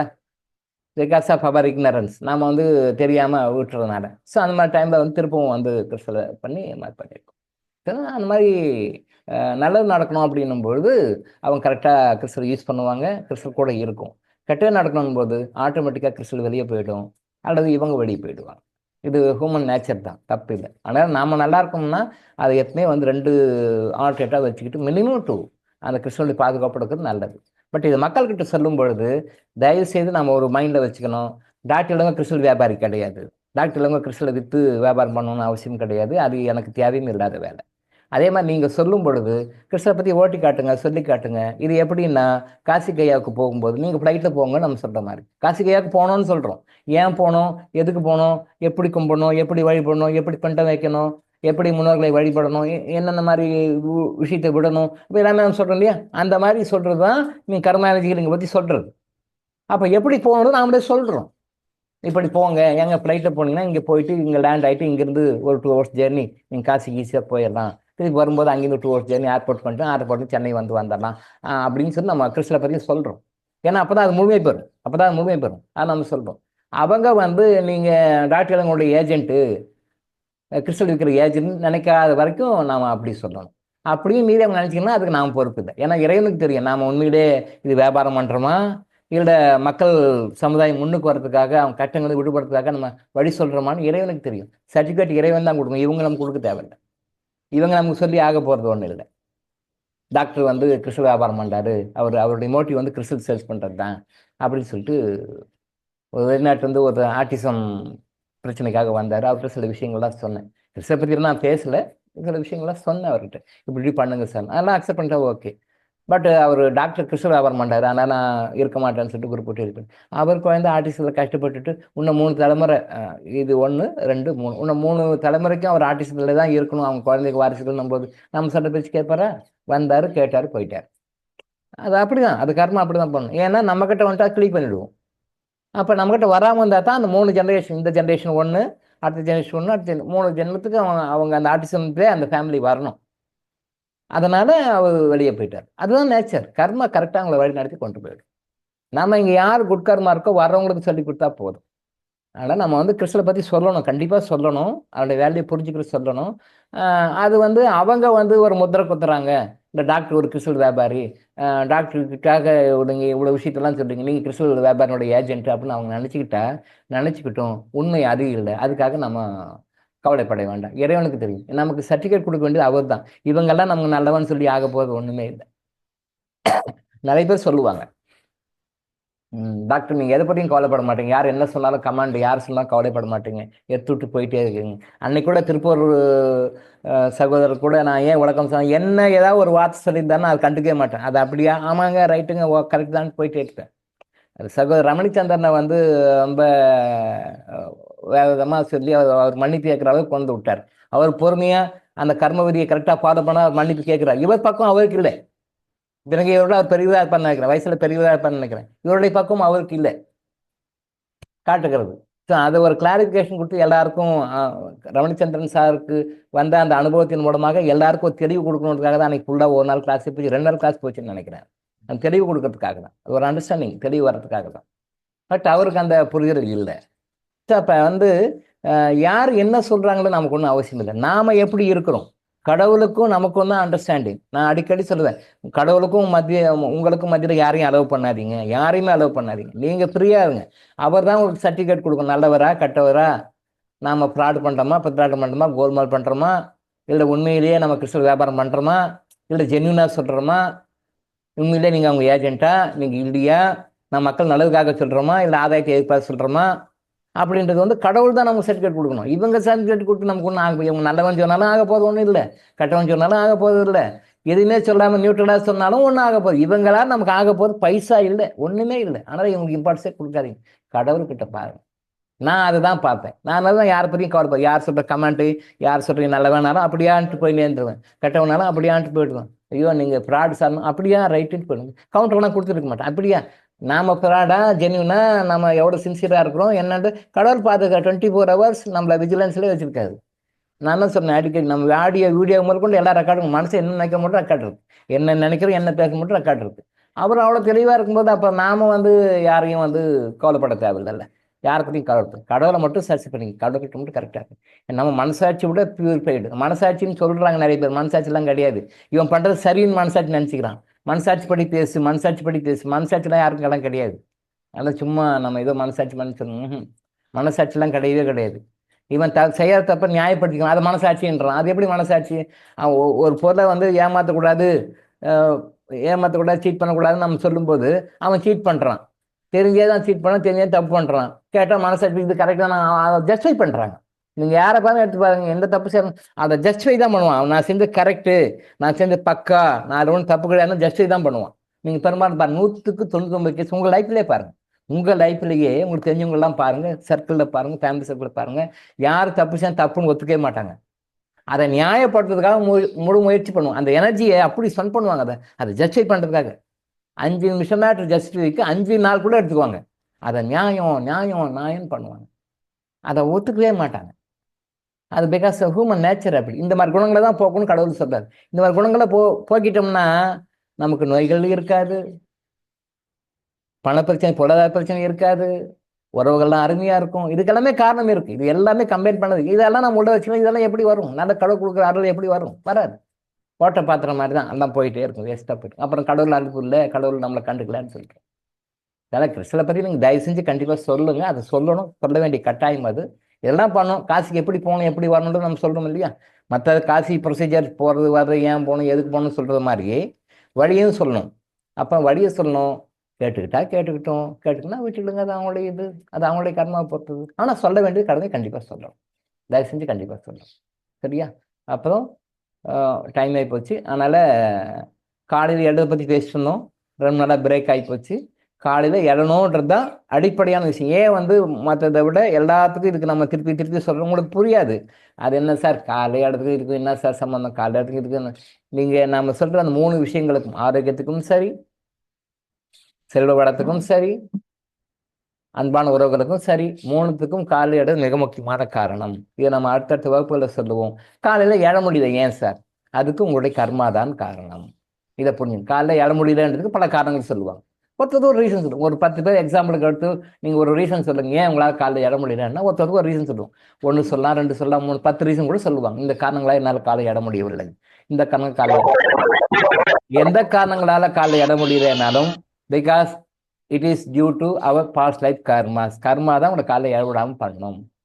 கர்மா மட்டும்தான் உங்களை காலைல எழவிடாமல் பண்ணணும். நீங்கள் காலைல எழுந்துட்டா சொகப்பட்டுருவீங்க, காலைல எழுந்துட்டா நீங்கள் நல்லா ஆகிடுவீங்க, காலைல எழுந்துட்டா நீங்கள் இதெல்லாம் ஹாப்பியாக இருந்துருவீங்க, காலைல எழுந்துட்டா நீங்கள் சந்தோஷமாக இருக்கக்கூடாதுன்ற ஒரே காரணத்துக்காக உங்களுக்கு எழவிடாமல் பண்ணணும். எழவிடாமல் பண்ணுறது கர்மா. அந்த கர்மாவை போக்குறது தான் என்ன பண்ணணும்னு நம்ம சொல்லிக் கொடுக்கணும். இந்த கர்மாவை போக்கி காலைல எப்படி எழுறது, காலைல எப்படி எழுணும் நினைக்கிறோம், மனசுன்னு நினைக்கிறோம். பட் உடம்பு சப்போர்ட் பண்ண மாட்டேங்குது, சூழ்நிலை சப்போர்ட் பண்ண மாட்டேங்குது. இது பெரும்பாலும் முடியாதுங்கிற காரணம் 2 தான் இருக்கும் பாருங்க. பெரும்பாலும் உடம்பு சப்போர்ட் பண்ணாது. ஏன்னு நினைப்பாங்க, ஆனால் உடம்பு சப்போர்ட் பண்ண முடியாது. ஏன்னு நினைப்பாங்க, ஆனால் அப்படியே தூங்கிட்டுவாங்க, முடியாது. இல்லை சில சூழ்நிலைகள் வாழ்க்கையில் சூழ்நிலை, வாழ்க்கை சூழ்நிலைகள் அதை அலோவ் பண்ணாது. ஸோ அதையெல்லாம் எப்படி அதை டிஸ்குவாலிஃபை பண்ணி, அதெல்லாம் எப்படி நியூட்ரலைஸ் பண்ணி, எப்படி கிளியர் பண்ணி உங்களை அடுத்தடுத்த லெவலுக்கு கொண்டு போகலாம் அப்படின்றத பற்றியும், காலைல சீக்கிரம் எழ முடியும், அது எழ விடாமல் இருக்கிற தடுக்குகின்ற அந்த உங்களை பிளாக் பண்ணுகின்ற விஷயங்களை எப்படி கிளியர் பண்ணலாம்ன்றது நம்ம பார்ப்போம். பொதுவாகவே காலையில் எழ முடியாமல் இருக்கிறதுக்கு நைட்டில் சரியான தூக்கம் இல்லாததான் காரணம். சரியான தூக்கம் இல்லை. ஏன் தூக்கம் இல்லை? ஏன் சரியான தூக்கம் இல்லை? உடம்பு சரியில்லை, ஆனால் சரியா தூக்கம் இல்லை. மனசு சரியில்லை, ஆனாலும் சரியா தூக்கம் இல்லை. ஆன்மா சரியில்லை, ஆனாலும் சரியா தூக்கம் இல்லை. இந்த நோய்களின் காரணமாக நடுவில் நான் அடிக்கடி முழிச்சுக்கிறேன், எனக்கு சரியா தூக்கம் வர மாட்டேங்குது. இந்த சரியான தூக்கம் இல்லை அப்படின்ற இன்சோம்னியா பிரச்சனை இங்கே மட்டும் இல்லை, உலகம் முழுசும் இருக்குது. அதுவும் பெரிய செல்வ வள நாடான அமெரிக்காவில் நிறையவே இருக்கு. ஸ்லீப்லெஸ்னஸ் அப்படின்றது வந்து ஒரு பெரிய பிரச்சனையாக போயிட்டு இருக்கு. அது இப்போ நிறைய போயிட்டு இருக்கு. எல்லா நாடுகளையும் மக்கள் பாதித்திருக்கிறார். நம்ம பாதிச்சிருக்கக்கூடாது. பிகாஸ் நம்ம வந்து இந்தியன் பீப்புள், தமிழ் பீப்புள் பாதிக்கக்கூடாது. ஆனால் நாமளும் அவங்கள மாதிரியே பாதிக்கிறோம். அப்போனா என்ன வித்தியாசம்? அவங்கள மாதிரியே நாமளும் கேட்டுக்கிட்டு போய்க்கிறோம்னு அர்த்தம். அவங்கள மாதிரியே நாமளும் மோசமாக போயிட்டு இருக்கோம்னு அர்த்தம். வாழ்க்கை எப்படி வாழ தெரியாம வாழ்ந்துட்டு இருக்கோம். உலகத்துக்கே வாழ்க்கையை சொல்லி கொடுத்த தமிழ்நாடு எப்படி வாழ தெரியணும்னு தெரியாம வாழ்ந்துட்டு இருக்கு. உலகத்துக்கே எப்படி வாழணும், எப்படி வாழக்கூடாதுன்னு சொல்லி கொடுத்த தமிழ்நாடு இன்னைக்கு அவங்க நமக்கு லெசன்ஸ் எடுக்கிற மாதிரி நாம கேட்டுக்கிட்டு போயிட்டு கொண்டிருக்கிறோம்னு தான் உண்மை. ஸோ அப்போ உடம்புல நோய்கள் இருந்தா நைட்டில் தூக்கம் வராது. உடம்புல வேற வேற நோய்கள் இருந்தால் நைட்டில் தூங்கக்கூடாது. அடிக்கடி எய்ட் விடும், தூங்க முடியாது, நிறைய தாட்ஸ் வரும், முழிச்சிட்டே இருப்போம். அப்போ அந்த நோய்கள் ஆட்டோமேட்டிக்காக இன்னும் பல்கி பெருகி டெவலப் ஆகிடும். அப்போ இந்த நோய்களை எப்படி போக்கணும், அந்த தூக்கம் வராமல் தடுக்கின்ற காரணங்களை எப்படி போக்கணும், என்னென்னலாம் பண்ணால் நைட் நல்லா டீப்பாக தூங்குவோம், எப்படி டீப்பாக தூங்கணும், தூங்காமல் இருக்கிறதுக்கு உண்டான காரணங்களை போக்குவது எப்படி அப்படின்ற விஷயத்துல நம்ம நிறைய அதை பற்றி பேசுவோம். நம்ம அடுத்தடுத்து பேசுவோம். என்னடா இதே சப்ஜெக்ட் பேசுகிறேன்னு இது this is the basic subject. ஒரு நம்ம சந்தோஷமாக ஹாப்பியாக இருக்கணுன்றதுக்கு காலையில் எழணும். காலை எழ விடாமல் தடுக்கின்ற விஷயங்கள் கர்மா தடுக்குது, தூங்க விடாத தடுக்குது. அது என்னென்ன காரணம் ஒன்று ஒன்றா பார்ப்போம். நோய்கள்னால் எதனால், மனக்கவலைகள்னால் எதனால், மற்ற ஆன்மீக காரணங்கள் இருக்குது, அது எதனால், இந்த காரணங்களெல்லாம் எப்படி போக்கி நல்லா நைட்டு டீப்பாக தூங்கணும், எப்படி தூங்கினா காலை உங்களால் எழ முடியும் அப்படின்னு சொல்லி அந்த லெவலுக்கு போகலாம். 3 ஹவர்ஸ் தூங்கினாலே போதும். 5 ஹவர்ஸ் கூட தூங்க, 6 ஹவர்ஸ் கூட தூங்க. ஆனால் இந்த 6 ஹவர்ஸ் யோகிக் மெத்தடில், நம்ம நேச்சுரல் மெத்தட் நல்லா தூங்குனீங்கன்னா 10 மணி நேரம் 12 நேரம் தூங்கினா என்ன எஃபெக்ட், அந்த எஃபெக்ட் கிடைக்கும். அந்த டைம் பாசிட்டிவ் மற்ற விஷயங்களுக்கு யூஸ் பண்ணிக்கலாம். தெரியாமல் நம்ம 10 மணி நேரம் தூங்கலாம், 12 மணி நேரம் தூங்கலாம்னு தூங்கிட்டு இருக்கோம். ஸோ அதுக்குண்டான விஷயங்களை நம்ம முறையாக சொல்லி கரெக்டாக சொல்லி நம்ம தெளிவான வழிகாட்டுவோம். அடுத்த வகுப்பில் நம்ம பார்ப்போம். சரியா? இன்னைக்கு டைம் ஆகிப்போச்சு, நம்ம இதோட முடிச்சுக்கலாம்.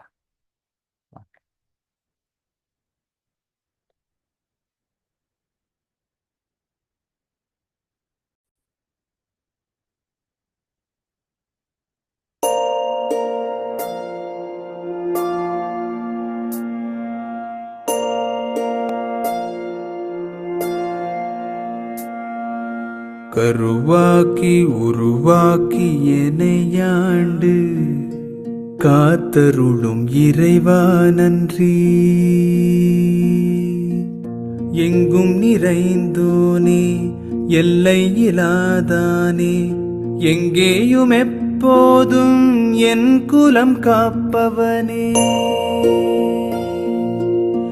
நெஞ்சம் துணிய துணையாய் வருவாய், நேர்மறை உணர்வுகள் பெருகிடச் செய்வாய்.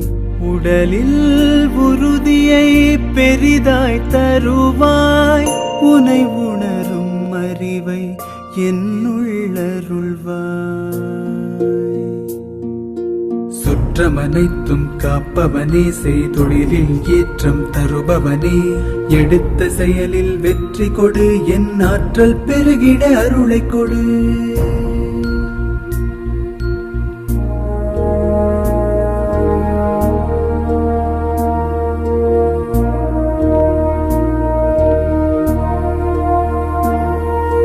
கருவாக்கி உருவாக்கி எனையாண்டு காத்தருளும் இறைவா நன்றி. வல்லமை தந்து நீ வளர்ச்சி கொடு, அகத்திலும் புறத்திலும் மலர்ச்சி கொடு. வளர்ச்சி கொடு, வளர்ச்சி கொடு, வளர்ச்சி கொடு, மலர்ச்சி கொடு.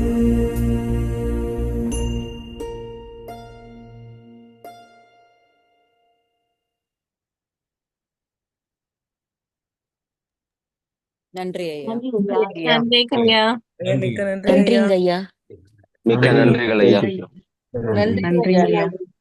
நன்றி ஐயா. நன்றி. நன்றி ஐயா.